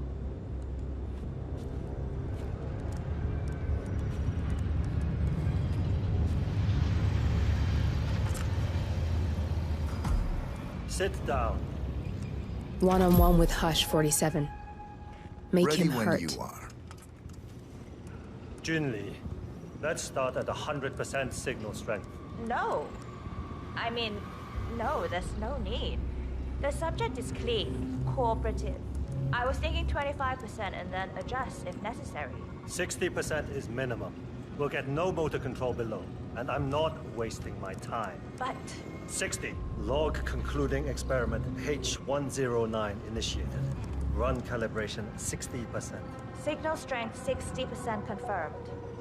H109 initiated. Load suggestion. Motor control. 44.1. Execute.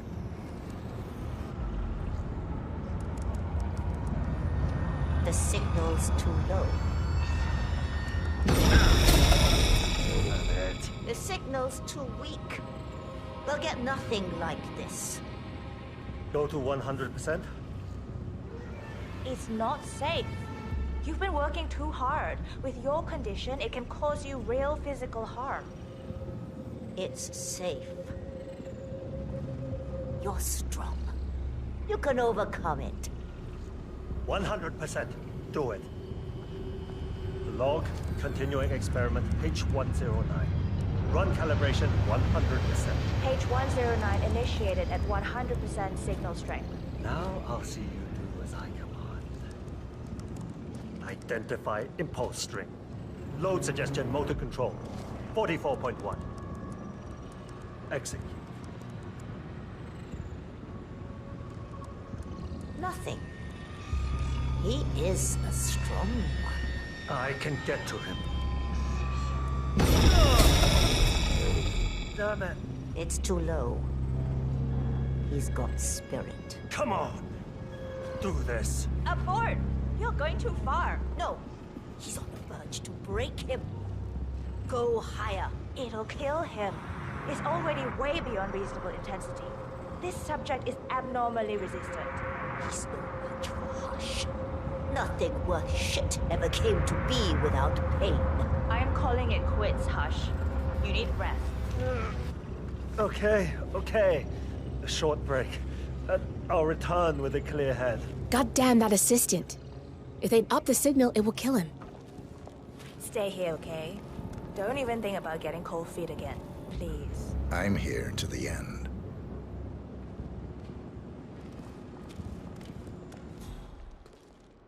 Right. I'm so glad you... I'm sorry, sir. I can't let you through, okay? We'll get Please started leave the area. when Sister Lay's here.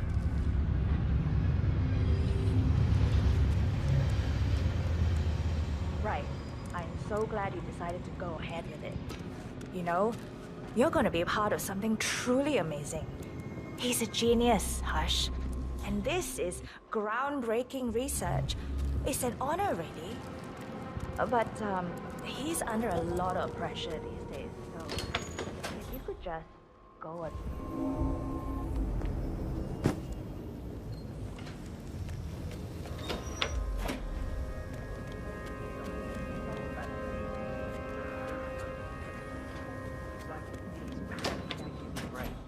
Motor control now. Next, emotions and memory recollection. Yes, biotech reaching its full potential. I'm proud to be a part of it.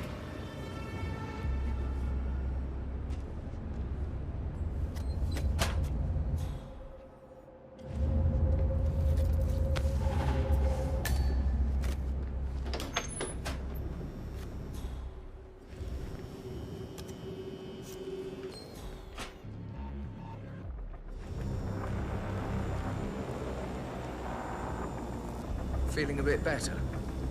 What a step. Okay. Let's continue. What is the last thing you ate? I had a meal before the test. A Joe Dog. A rich girl bought it for me. Did you like it? Yeah, it was good. What's happening to me? Why can't I remember how to stop?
should be around somewhere. Are you sure you're reading it right?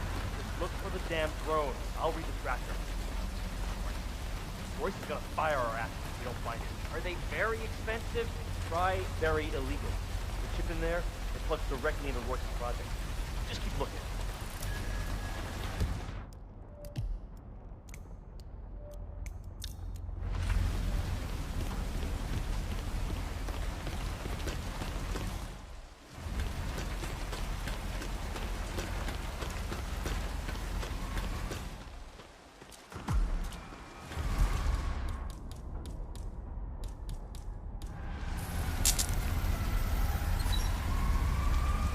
This thing is hooked up to Royce. Pings her if it's damaged. I can use the transfer from this one, but if you take down a couple more, I might be able to piggyback the message and gain access to Royce's phone. This place is an excellent vantage point to take down some drones. I'm in. I just need to lock down the random sequence. Give me a second. I specifically said I wasn't... Damn! Nilly had it. I need you to shoot more drones, and I'll lock the link.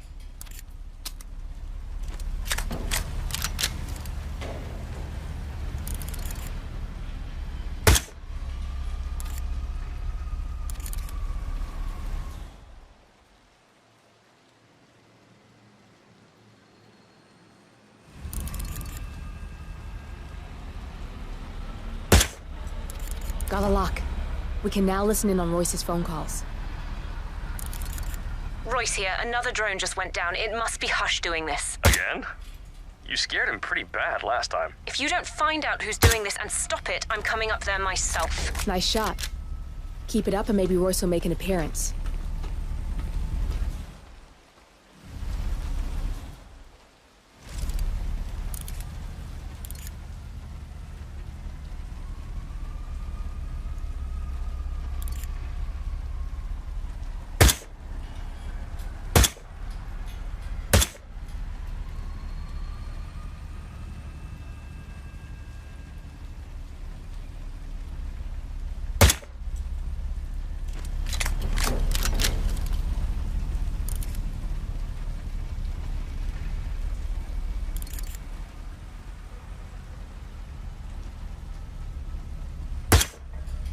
I want all roofs manned and 2 additional drones launched near Hush's penthouse. If they go down too, we know it's him. And then there's no more hiding. I swear he'll have to answer for this face to face. We may get more than we bargained for if you take care of those drones near Hush. Search the roof. There may be a potential hostile. Shoot on sight, even if it's one of Hush's people. Roger.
Hush? Looks like Royce's drones are scoping out your building, sir. He said to let you know.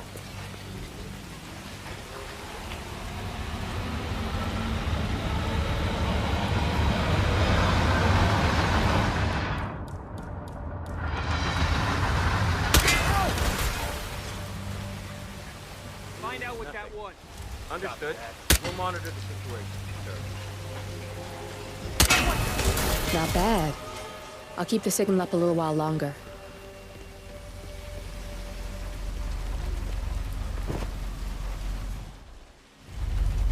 Hush, you fucking idiot! How dare you take down my drones? What? I did no such thing. You sent your ridiculous drones to spy on me. We have a truce, and I'm not letting your petty insecurities allow you to stake me out. Lotus Passage, now! And I don't give a shit about your condition. For fuck's sake, Royce. I don't have time to cater for your stupidity. You don't have a choice. How do you think Main Branch would feel about you isolating yourself for weeks? Now, Hush, the Lotus Passage. Well done. You've got 2 pissed-off targets on their way to meet in the Lotus Passage. Sounds like a lethal cocktail, especially with you in the mix. Royce is just about to confront Hush in person. We want to hear this, 47. I've managed to get a hot mic hack on her phone. Enjoy the show.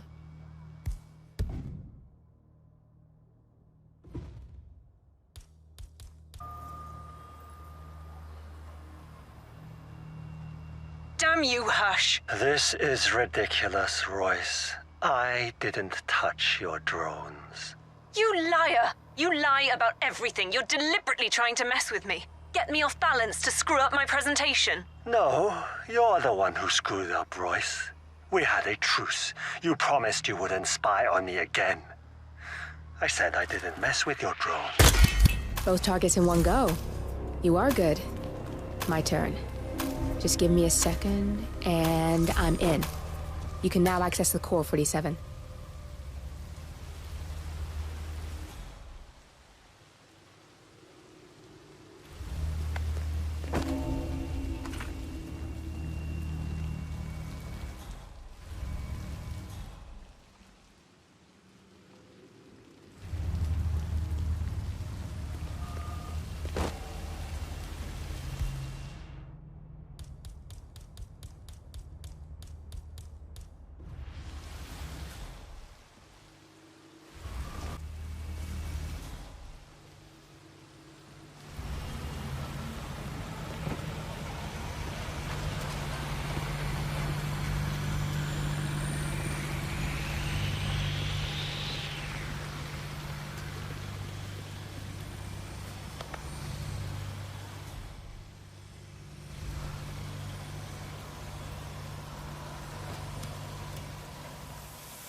You can hack that panel with your camera, 47.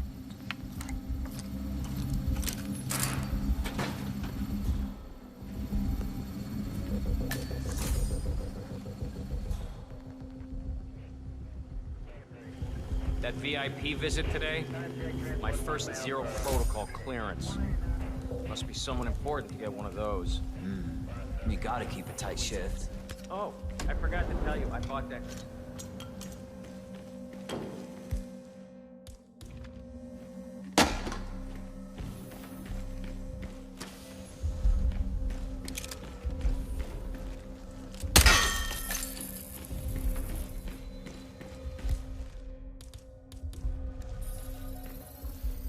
Security protocol overruled.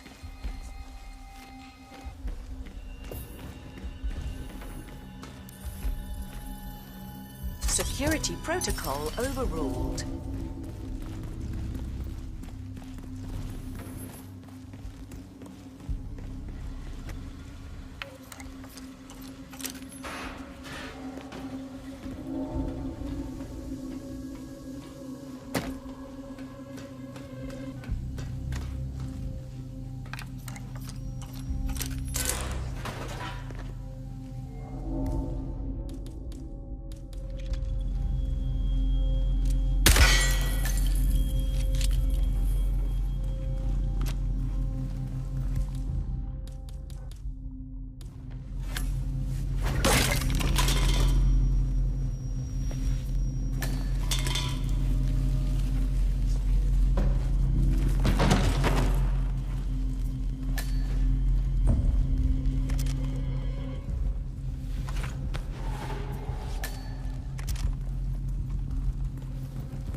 Hey there, Mr. Bodyguard. Oh, yeah. Security protocol overruled. Good, you're alone. I'm sealing the room and dimming the windows, 47. No need to worry about intruders.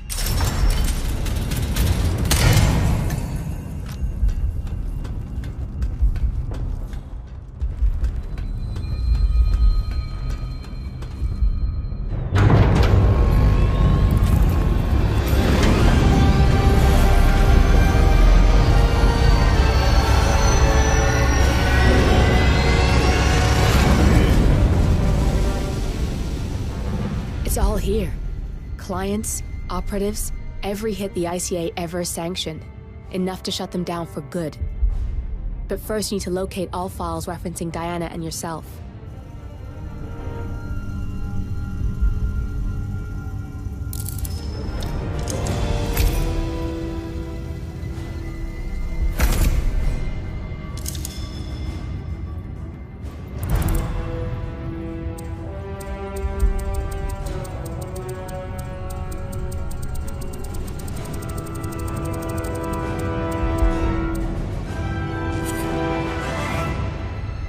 Tell me, what did it feel like? Taking lives? Random. Disorder. Well, we are here. Basic training starts at 0600 hours. I should leave you to prepare. Perhaps I see possibility where others see limitation. I choose him. The two of you go way back. I didn't realize that you... I don't know. I get why you want to protect her. So, wipe all the data referring to the two of you from their system before we publish the rest.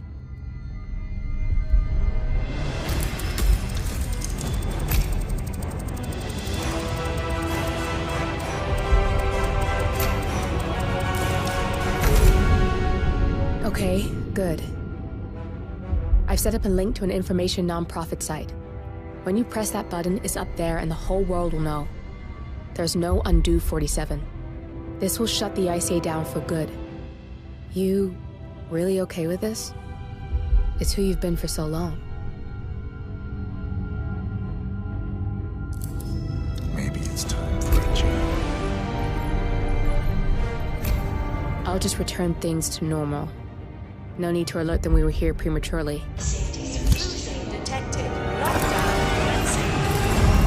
Shit! I missed that. We're blown, 47. I can hold the doors for a little while. Use the vents to get out. Go, now! All personnel.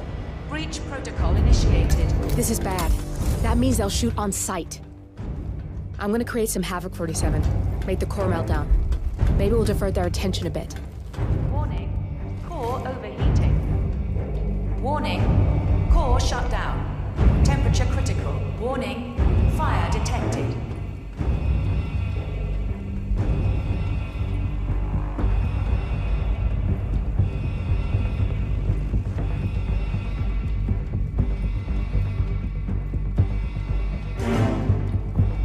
Man, nothing in my position. Over. All personnel. Breach protocol initiated. Anybody copy? No sign of any pup. Moving on. Warning. Core overheating.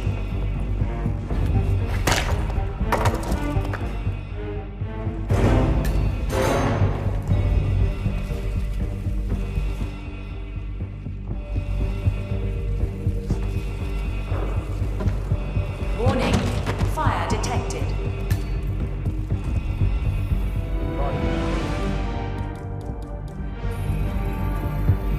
Access granted. Security protocol overruled. All personnel. Breach protocol initiated. Get my position.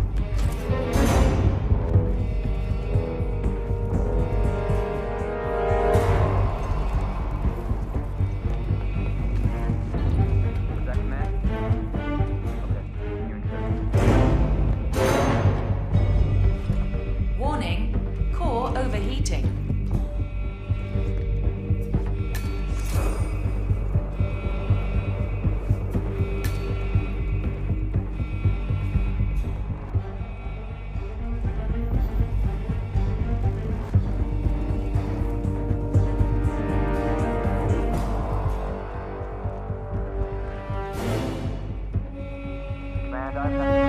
Warning.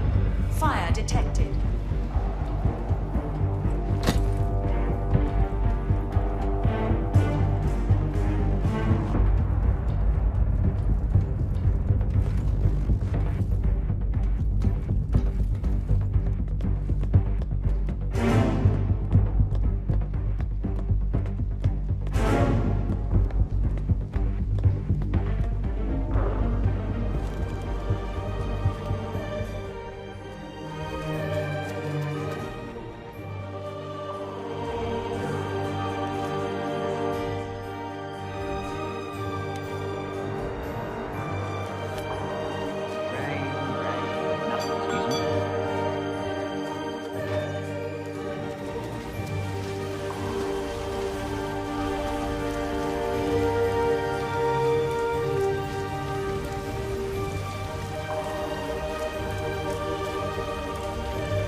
now to the data leak bombshell causing shockwaves across the world.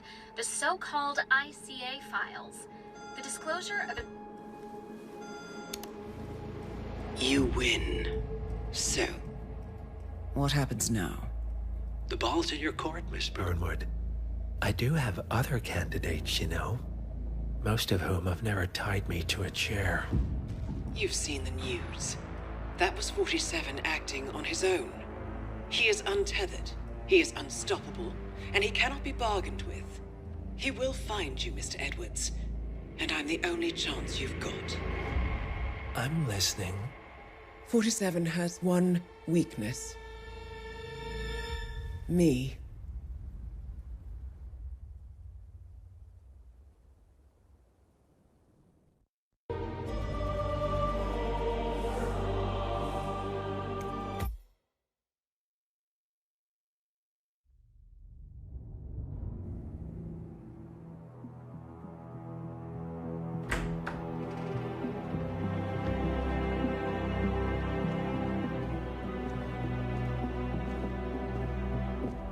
I found something. Buenos Aires International Airport this morning. Now watch this. Heralds. Trail ends at the airport, but turns out that a top Providence operative owns a vineyard in the area. Don Yates, of infamous New York law firm Morgan, Yates & Cohn. And get this, he's hosting his retirement party today. She's infiltrated them. She's sending a message. She needs my help. Could have fooled me. You don't know her. Anyway, if you're going after her, you'll need to deal with the Herald. Her name's Tamara Vidal, former CIA asset and political firebrand. She's a master of surveillance and the Constant's most trusted aide. She'll have eyes everywhere. You won't get far as long as she's in the game. Why are you telling me this? I thought you were out. Yeah. Old habits, I guess. Anyway, I need to go. See you around, 47. No, you won't.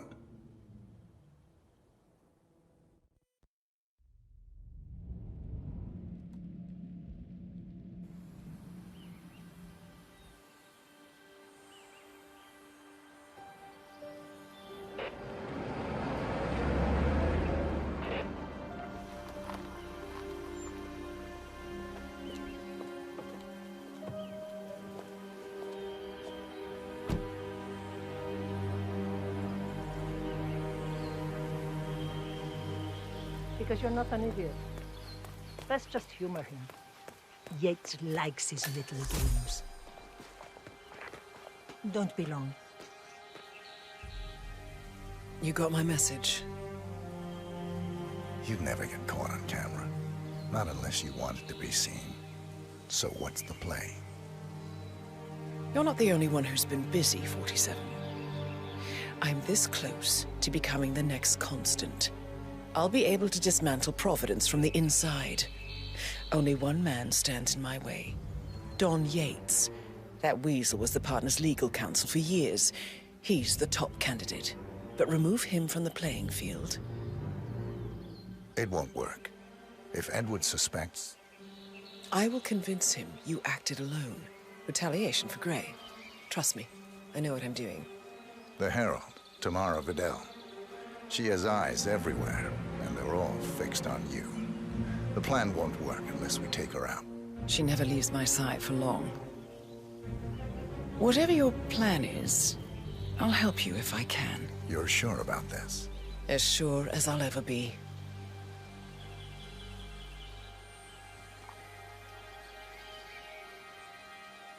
Here, I got you an invitation, just like old times. Come find me when it's done. Good luck, 47.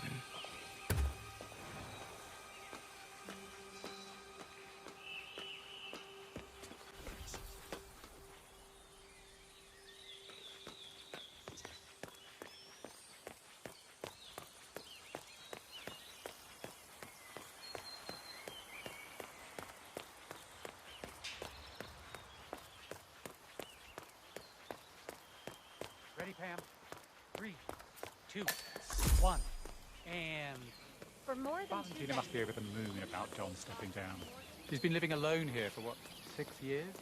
Ever since the scandal that ruined her career. Bienvenidos to Viñeda Yates. May I see your invitation, please? Gracias, señor. Enjoy the party.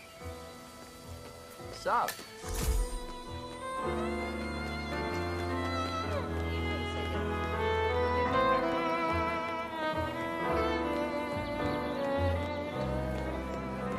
Tamara Vidal. I'm here for the tour, it seems. Ah, yes. Miss Vidal. My apologies. I didn't recognize you. Let me sign you in. Luther, Burnwood's flying solo. I want all eyes on her. Let's see what she does. And Luther, redeploy the truck. Corvo, got a message from the boss. Duty calls. Let me guess, the Burnwood woman. That's right. Yates has arranged for the chief winemakers to take Burnwood and Tamara Vidal on a grand tour of the estate. Wants you to tag along. Not for my sparkling personality. This Burnwood woman sure has his panties in a twist. Wonder what the deal is. Yates' business is his business. Just get yourself ready and sign into the visitor center. Oh, have a drink on my behalf. I don't drink. Makes me sentimental. A private tour of the estate. Diana, Vidal, and this fixer, Corvo Black. Black is a threat, but also an opportunity.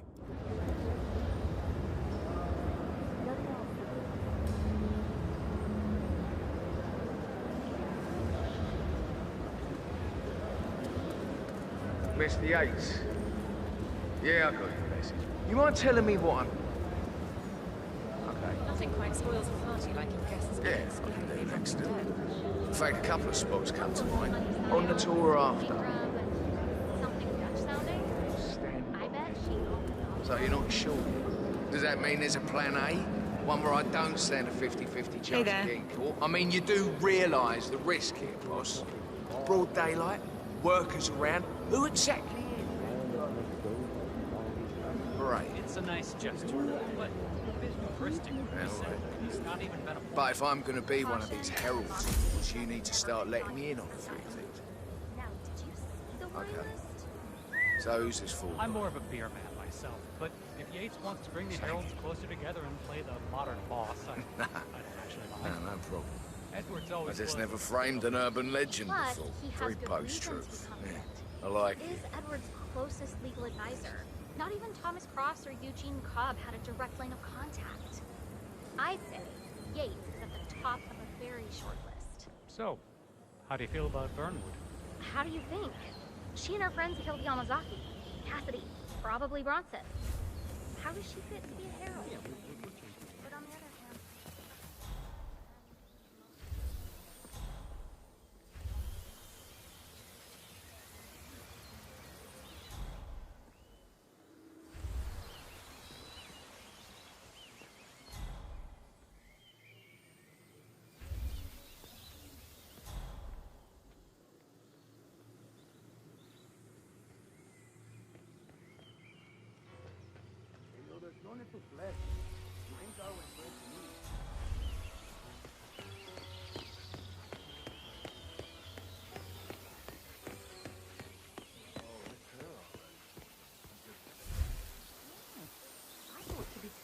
Everyone looks tall on the stage.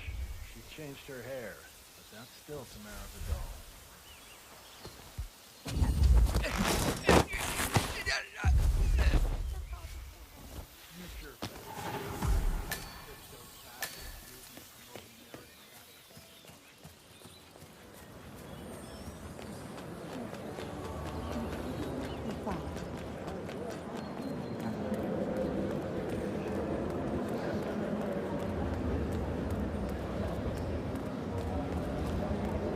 Greetings.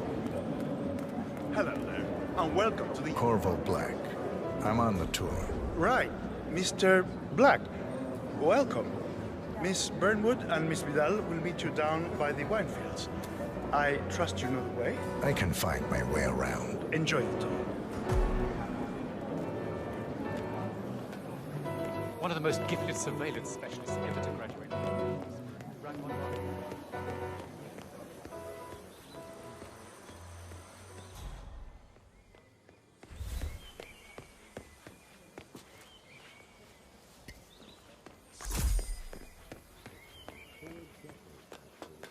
evening, the constant must have lost his mind. Burnwood was in league with Grey. She's responsible for killing how many of us?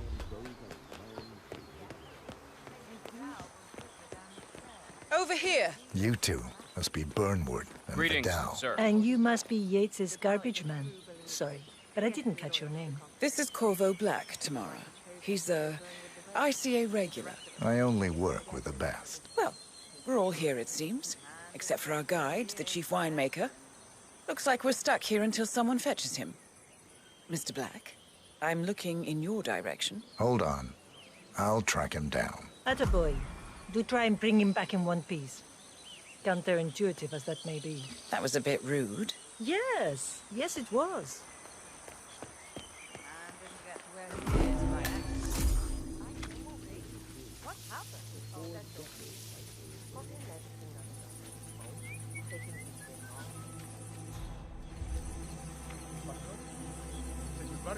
What? What is it now? What? You have some guests waiting. Senor Yates wanted you to give them the grand tour. Remember? As if I don't have more important things to do than babysit Yates' socialite friends. It's only harvest season. Better do what he says, Patron. Big shot New York lawyer like that. You know, don't want to get on the bad side. Well, I'm not going anywhere until I have decided if the crop is right for picking. Bring me the 3 Malbec grapes to taste, Ramon. If Yates doesn't like how I prioritize, he can weigh me down with concrete and toss me off a bridge. How's that? 3 grapes, was it? I'll get my picking knife.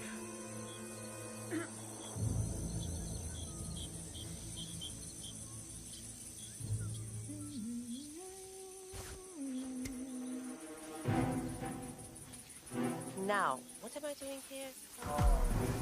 Come on. I left it right...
Your hand-made doors like they're made of fabric.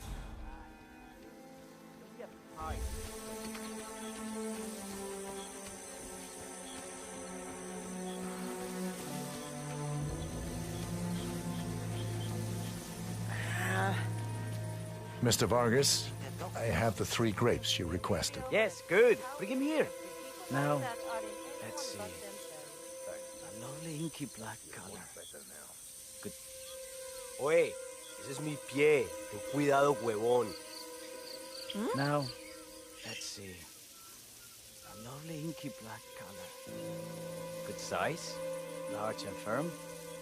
Seeds brown. Excellent. And finally, taste. Sweet, flavorful, robust tannins. Some floral notes. Marvelous. Why, I say these grapes are ripe for harvest.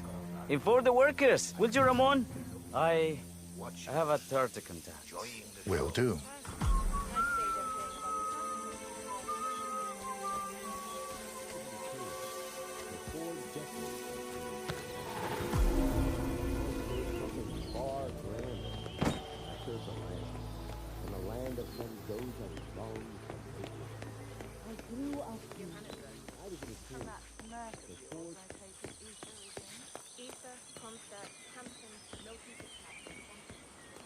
Hey! Ah, my fellow wine lovers. Hello! Welcome to Viñeda Yates.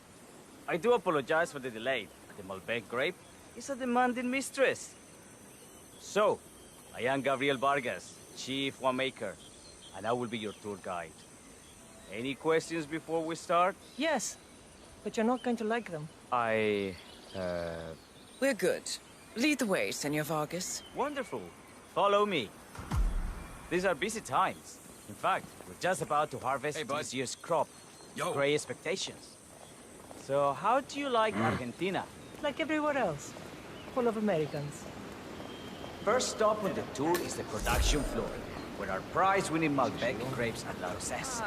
We insist on steaming every grape by hand, which means that during harvest season, the grapes do tend to pile up. Luckily, we have plenty of storage space. Our equipment is state-of-the-art, including an industrial-sized freezer unit, and last but not least, our trusty grape crusher. Interesting. Wouldn't you say, Mr. Black? Follow me, please. Welcome. Right. Get the radio. Are you a wine man, Black? Somehow you don't seem the type. Oh, I believe Mr. Black here is something of a jack of all trades. Isn't that so? I dabble. I see. I just thought Yates might be sending a message. My mistake. So, have any of you been to our vineyard before? Only on business. Next on our tour is the fermentation atrium, where the wine goes through its primary stage of fermentation. In these big open tanks, yeast converts the sugars in the wine to alcohol, in a process that lasts between 5 and 15 days. This is also where we squeeze the mass into a fine juice using our grape presser for the longer secondary stage of fermentation. Fascinating. Now, before we move on... I have a question. Perhaps we can take a closer look. Certainly. Lead the way.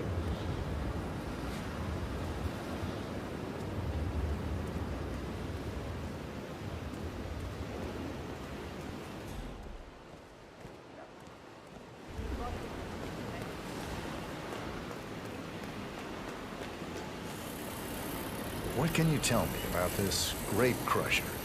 Well, as the name implies, it crushes the steamed grapes into a thick pulp or must by a powerful rotating cylinder. She is one of the most important appliances in our production pipeline. Have you had any workplace accidents? What? Fall into the vat and get crushed to a pulp? You'd have to be a bona fide idiot. Waste of space, if you ask me. Yes, well, fortunately, we have had none of that. So if... Other questions? Huh?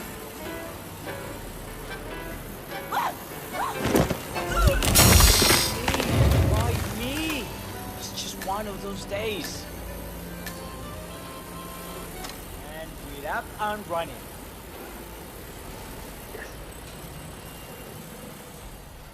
What happened to your colleague? Urgent call. Something about work. I don't think she'll be coming back. Oh well. I'm sure she can find her way out. Let's proceed. Excelente. So let's continue to the barrel room. If you'll follow me.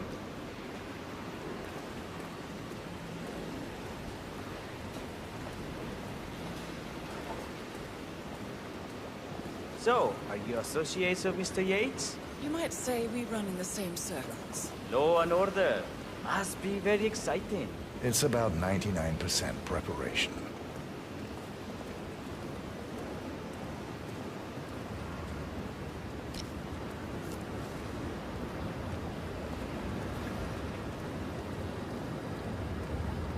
Are you enjoying yourself, Mr. Black? It's all very inspiring. I could see you retired to a place like this. Winemaking speaks to your meticulous nature. Surely you don't plan to be Yates's fixer forever? I have been told recently to think about the future. And so we arrive to our final stop, the barrel room. This is where we store the wine during the secondary stage of fermentation. The area behind the glass is where we keep our most precious bottles, including a 1945 Grand Paladin, the most expensive wine in existence. The access doors, which are made from ballistic glass, can only be unlocked from the security room high above our heads. Remarkable. Ah, here comes Senor Yates now. I shall leave you in his capable hands. How reassuring. Ah, it's Burnwood, is it not? Don Yates. Pleased to meet you. You come very highly recommended. As Chief of the Heralds, let me be the first to say welcome aboard. Why, thank you, Mr. Yates. Rest assured that I will be following your every lead. Very closely. Say, that reminds me. We're about to have a little Herald get-together up at the house. Just a modest toast to celebrate my forthcoming inauguration as Constant. You are, of course, most welcome to join us. I believe you shall make a fine Herald, once the training wheels are off. I wouldn't miss it for the world. Capital. Right this way, into the lion's den. Why don't you take a break, Corvo? We're done here for now, I think. Oh, but don't go too far. I may still need your services later. I'll be closer than you think. Oh, almost forgot. Cortazar, please nip down to the wine cellar and tell Mr. Flowers, the sommelier, to prep the 1945 Grand Paladin and bring it up to the house for our special occasion. Got it, Chief.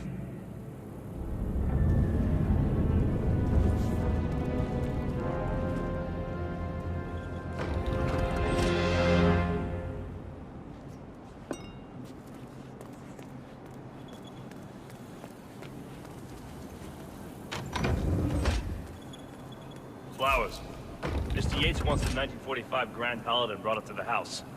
Special occasion. Aliens land on the front lawn? Have the ghosts of Jesus, John Lennon, and Eva Perón unexpectedly come for dinner? Help me out here. What could possibly be so special? Above your clearance, Flowers. Just fetch it already. A meeting in the Roots Ocean. What's the passcode again? Last year of World War II. If you have to look it up, shame on you.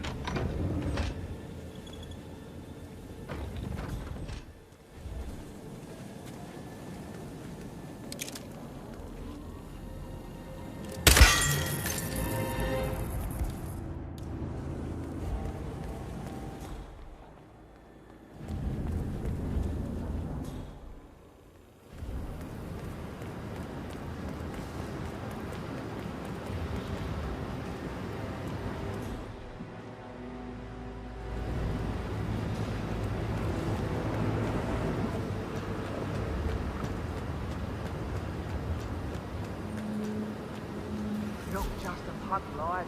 We're talking knee-deep. The whole place looked like a horror flick. Of course, Yates came down and told them all solid charge of attacks. You'd think there was some kind of fail-safe mechanism. Early warning system in place. Yeah, you would, but you'd be wrong. If the pumps malfunction, the tanks overflow. That pretty much sums it up. So, pay attention to that pump flow. Unless you're in the market for an extra orifice. Lightning never strikes twice. We'll be fine.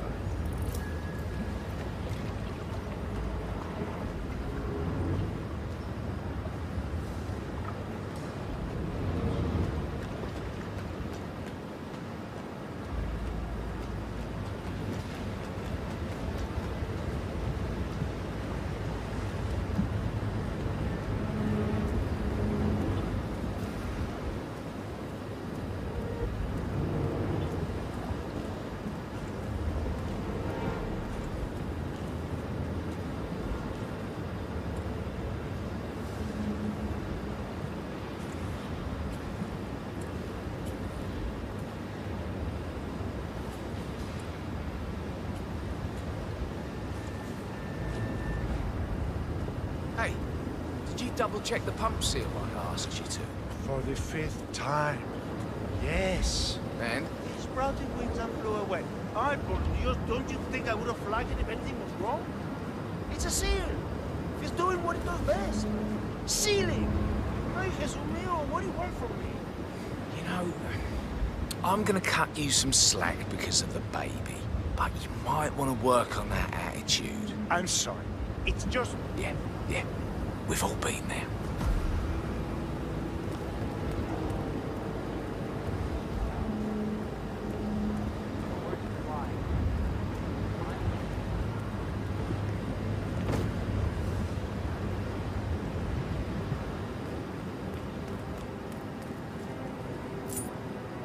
For decades I served the law. Now, I serve something far grander. I serve the land. And the land of men goes up strong.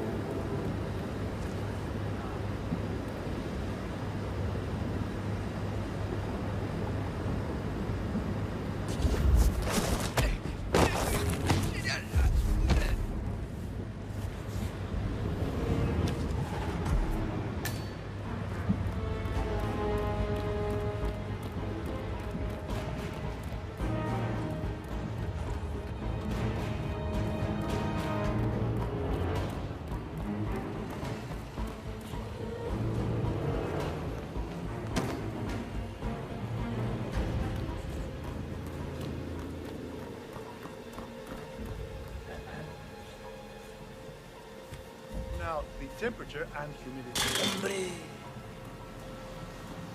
Look at that. Wait here, and I'll look into it, huh?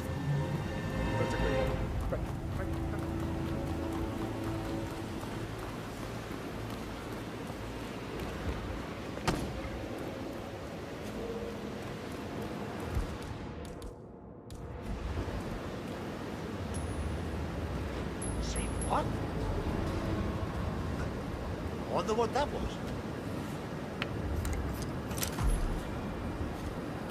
Where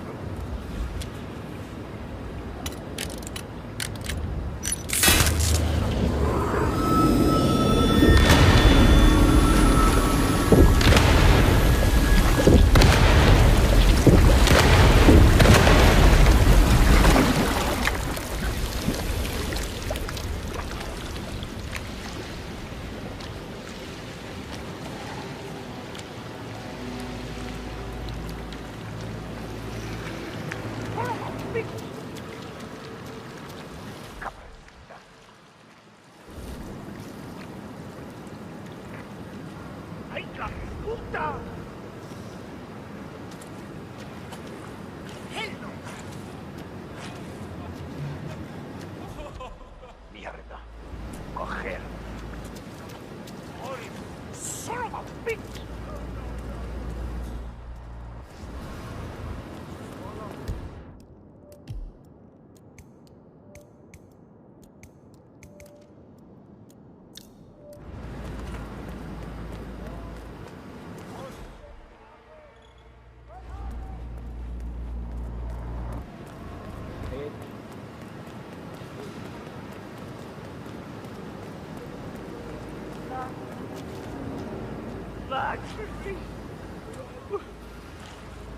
It was a unicorn.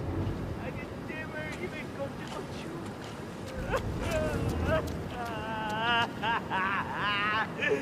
No!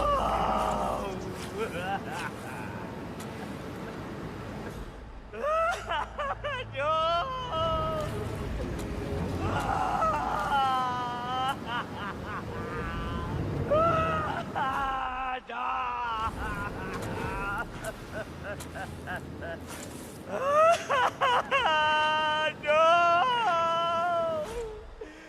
Why? ¡Ay, la puta! Sí.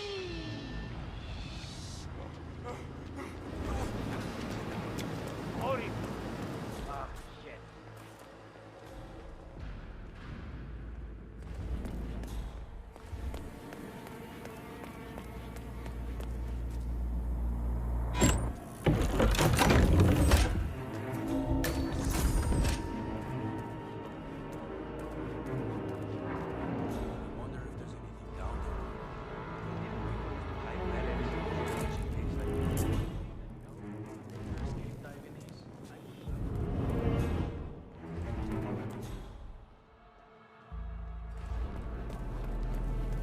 be that different. Aerospace. Joining these pyramid schemes. No one needs that much goddamn soup. I never really got understood why people bother with this mother. Just remind me of my grandmother. Your grandmother? Nah, she must have been hard as hell. She had to be my friend. I bet yours was too. You just don't know it. You don't know her. She's the sweetest old lady in the world. I bet she's never even been in the same room as that guy. All right, I get it.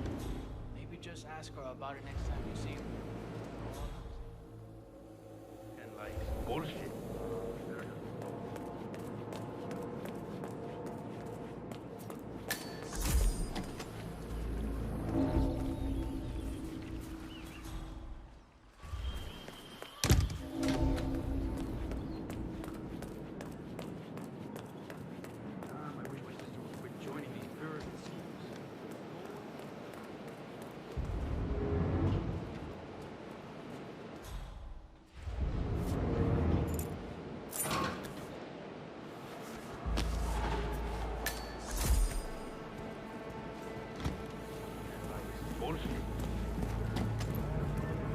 Rock formations to keep equipment caught up.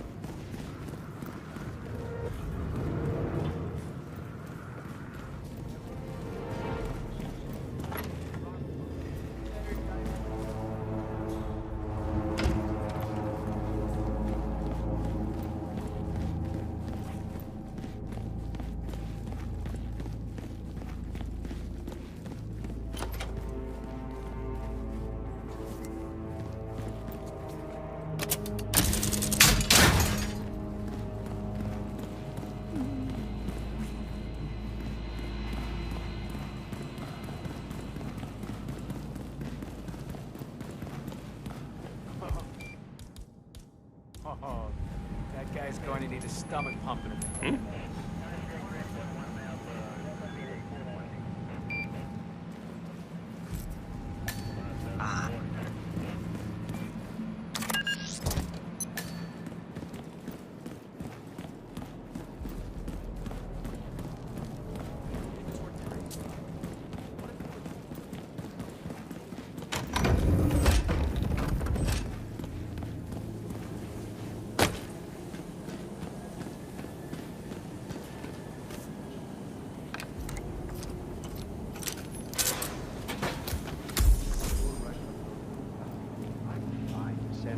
It's just the 1945 Grand Paladin.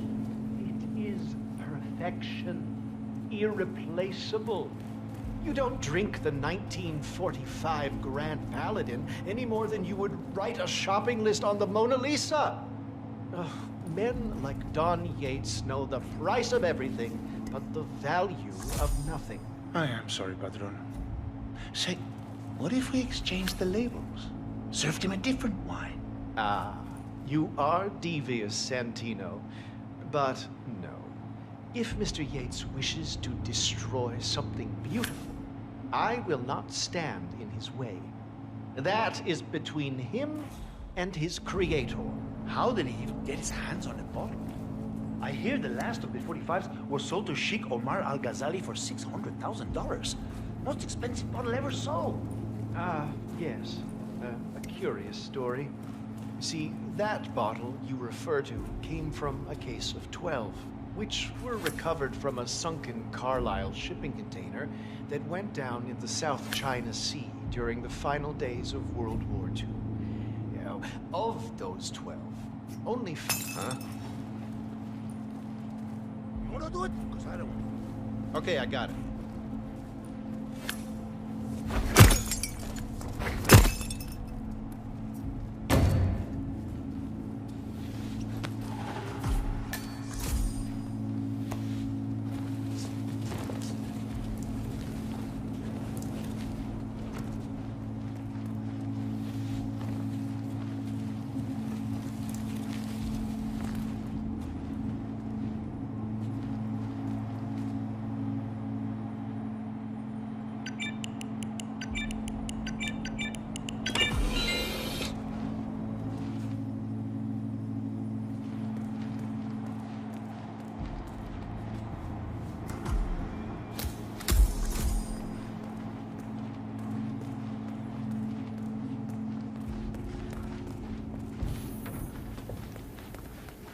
Sir, I present to you the 1945 Grand Paladin. Huh. Somehow I thought it'd be bigger. Come on, Flowers. Guests are waiting.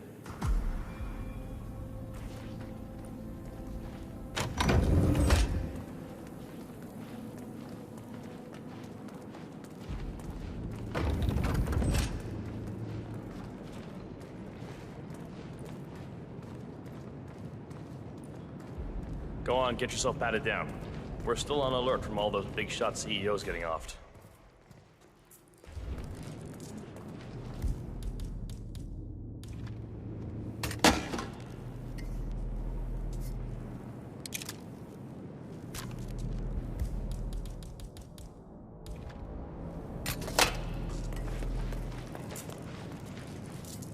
Hello there, sir.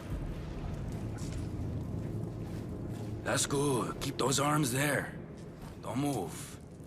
If I find something, I'm gonna crucify you. All right, all good. Go on.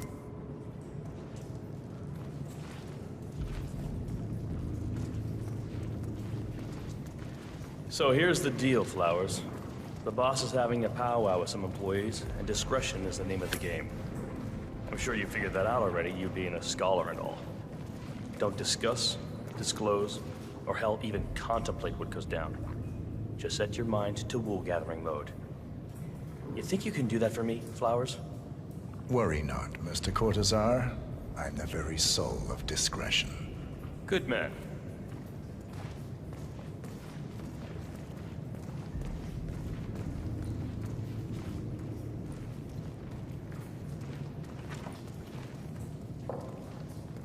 They're already at it.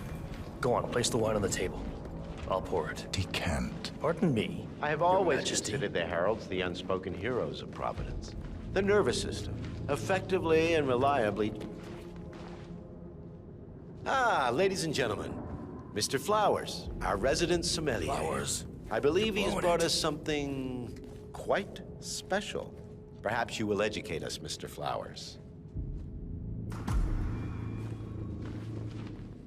This is the 1945 Grand Paladin, one of only 5 bottles in existence. The vintage is legendary, the proverbial unicorn wine. The year was hot, the wine's super concentrated, and thanks to hail and frost, the production was small. Only 300 bottles were ever produced. And when the vineyard was bombed during the closing days of World War II, only a single crate survived. It is said to have amazingly complex aromas with long, savory layers of fruit and spice flavors, and a silky texture. Enjoy. Wonderful. Thank you, Mr. Flowers. Feel free to stick around in case our guests have questions. This wine was gifted to me by the Arch Society in acknowledgement of my firm's legal services. It stands as a powerful reminder that Providence draws its strength not from force, but from partnership. We are but a few, and yet together we are unstoppable because we stand united. My friends, loyalty is everything, which is why we cannot allow traitors into our ranks. Ah, yes. Here it comes. This woman has waged bloody war on us. More than a dozen heralds and operatives dead. Your colleagues and clients, my friend, Ken Morgan. Not to mention the partners themselves, our founders, our benefactors. Make no mistake, this woman's hands are soaked in blood. Our blood. And Arthur Edwards, the new supreme head of Providence, is handing her the keys to the kingdom. Now, does that seem right to you, my friends? Does that sound like loyalty? Oh, I agree. Yes. Perhaps Edwards simply recognizes talent when he sees it. Perhaps this is why I am also in the running to become constant. And following this childish outburst, I dare say I am in the lead. Dawn. God, did she say? You're lying, of course. Which only proves my point. You cannot be trusted, Miss Burnwood. This woman will be our downfall. That is, unless we take matters into our own hands. You are heralds, sworn to protect Providence against all threats, including inside ones. I have devised a plan. Together we can make it work, but you have to decide now, my friends. Are you with me? Yes. Yes. I'm in. I agree. Yes. Escort Miss Burnwood to my office. I'll join you shortly. Right. Move it. Let's go. I'm warning you, Yates. This will not go your way.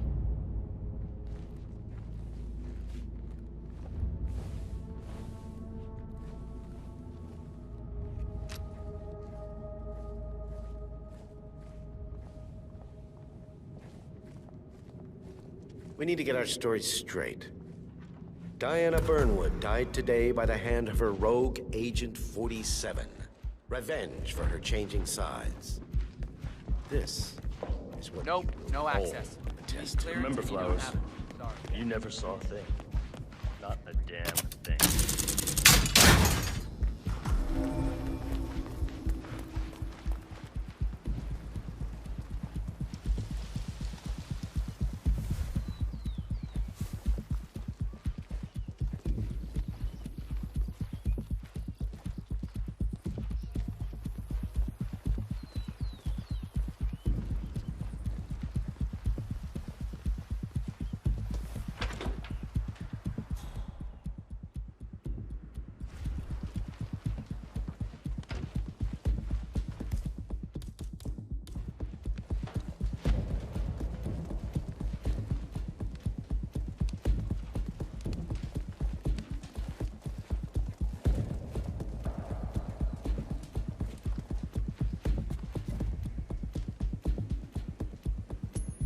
Jeez.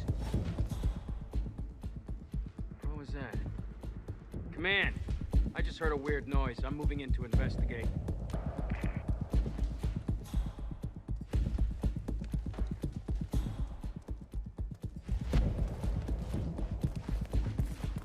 Awesome. Took you long enough? Quick, clear the floor and get yourself a guard outfit. Yates won't be long.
Good. I was beginning to worry. Were you? No. Listen up, 47. Yates will be here shortly. He'll have his thug courtesan do his dirty work, but he won't pass up on the chance for a good gloat and a monologue. So, private space? Kill room decor? Exactly. We won't get another shot at this. Now sit down and blend in. When I provide a distraction, you just be ready to move.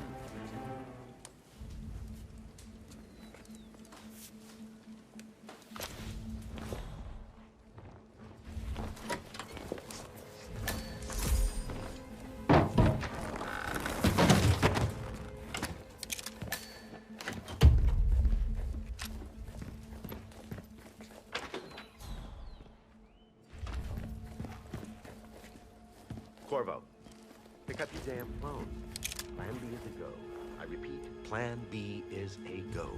Start prepping a crime scene like we discussed. Remote, staged accident.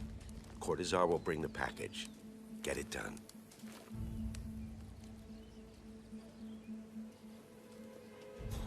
Miss Burnwood. You rolled out the red carpet just for me. Dawn. You shouldn't have. So confident, even in defeat. I suppose you're not used to danger, always safe behind your screens. Just tell me one thing before we part ways. Why me? Why you? Why would Edwards trust you? Please. It will keep me awake at nights, and I'm 65. I get up 4 times to piss as it is. Oh, it's simple, really. Edwards is proud. He considers himself the cleverest man alive, and yet we tricked him on Isle of Scale, and it's eating him up. He needs to win. Full, unequivocal victory. My recruitment was just the feather in his cap. By the way, you were right about one thing. Yeah? I'm all ears. Turns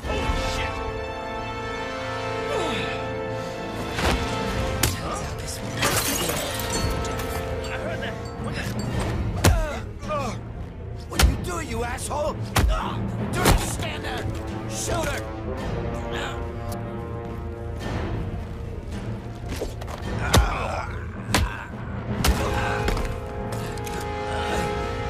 If it's any consolation, your instincts were dead on. I will be constant now. And I will make it my mission to tear down Providence brick by brick. Finish it. Such a good boy.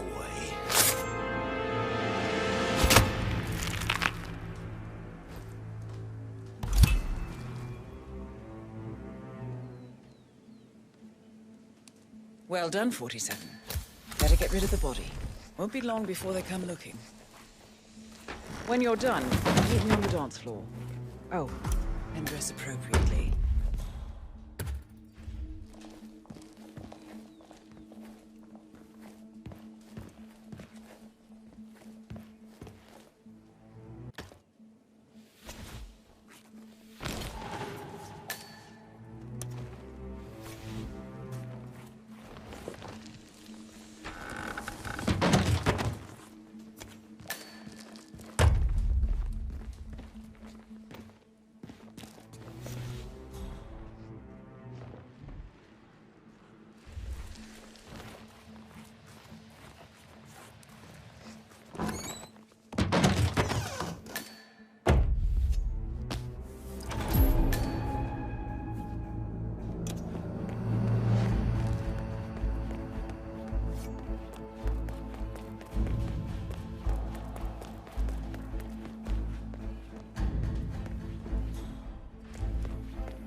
Don't you remember? It was a huge scandal.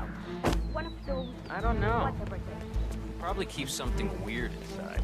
Weird? Like how? All my clients have kept something weird.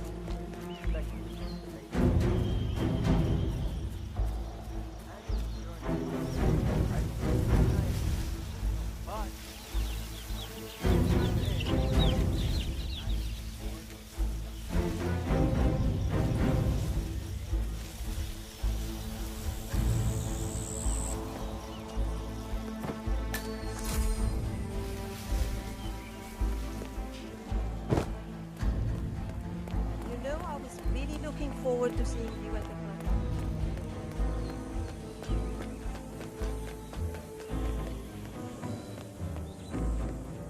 47.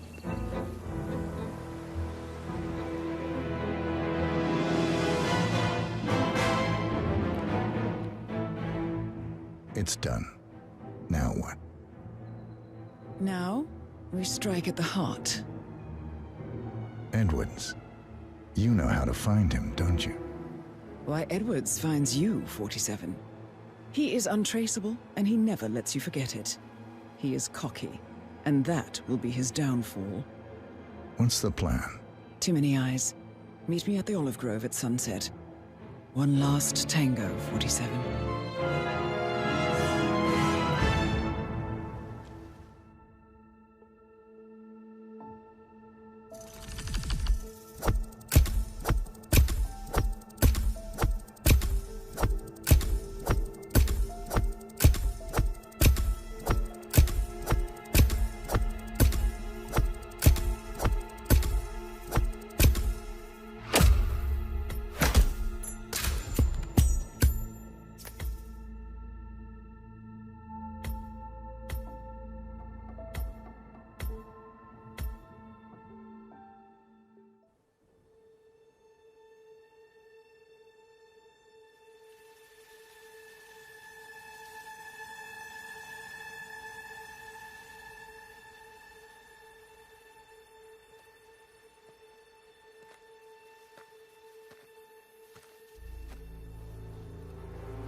How did you know? Your deal. That kind of power always comes with a price. What's yours? I think you know.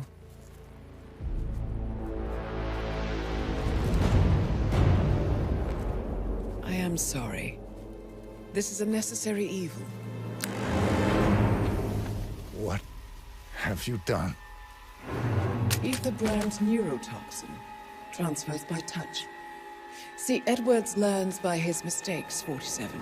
And as you've clearly demonstrated, brute force is futile. It had to be me. It was the only way. To get this close. My family. I know what you did. After all these years, I finally know. I am sorry. You didn't have a choice. I did. Providence used you, but I'm no better. All I saw was a blank slate, a weapon to wield. I told myself it was what you needed, but people aren't meant to be controlled. This is a kindness. Goodbye, Agent.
We need to find a catchy name for it. For when we go commercial, I mean. You figure this thing has commercial applications? Who'd want to have their minds wiped? Not wiped, obviously. But that's just fine-tuning. Okay, right now the serum erases long and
this train for sample backup storage. But since the bombing of the R&D site in Johannesburg,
Where are we supposed to be exactly?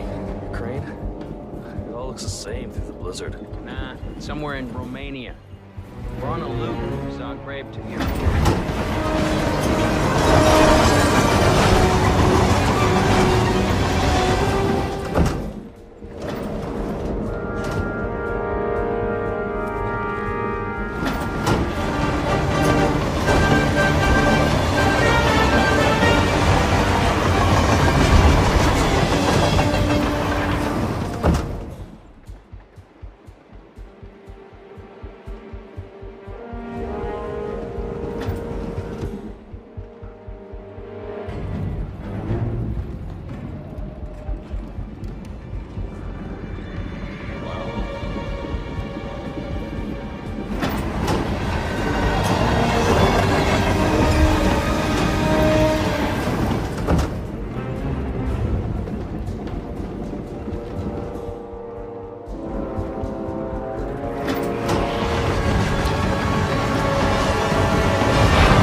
See you later.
Well played, Miss Burnwood.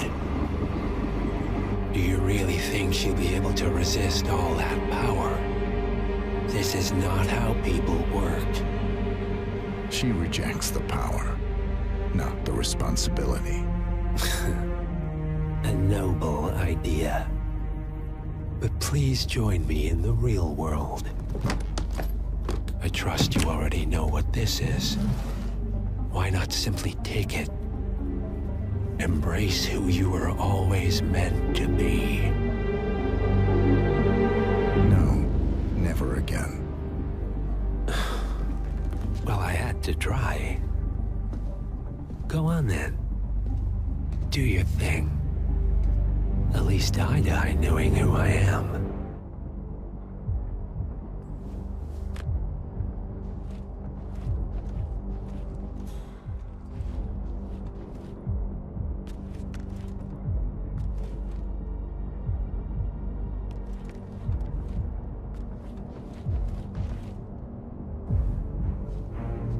What are you doing?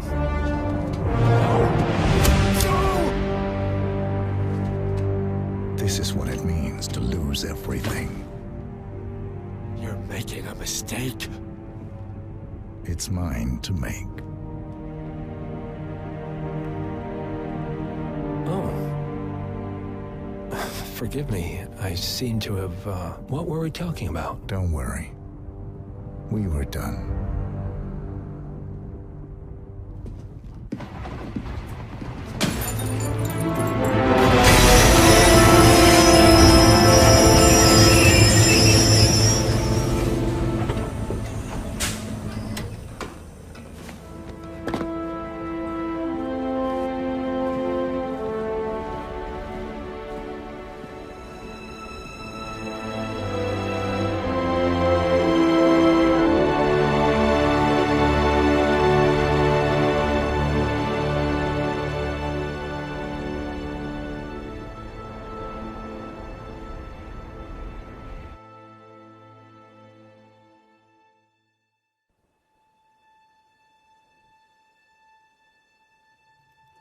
The string of resignations at the top level of international finance continues as Milton Fitzpatrick CEO Alexander Fannin joins the president of Hamson Oil, Juan Lee founder Kingsland, and plenty of others step down.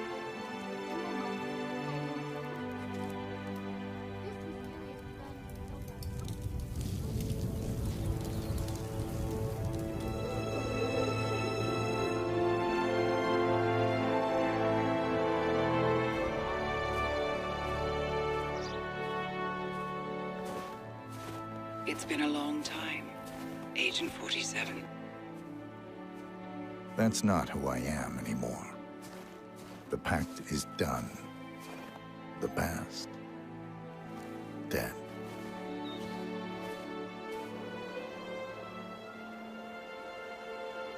And yet, here you are.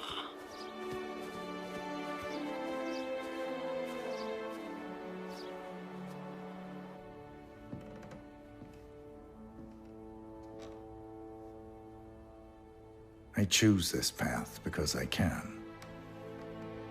There will always be people like them. So there will always be people like us. No one is untouchable. It's good to be back.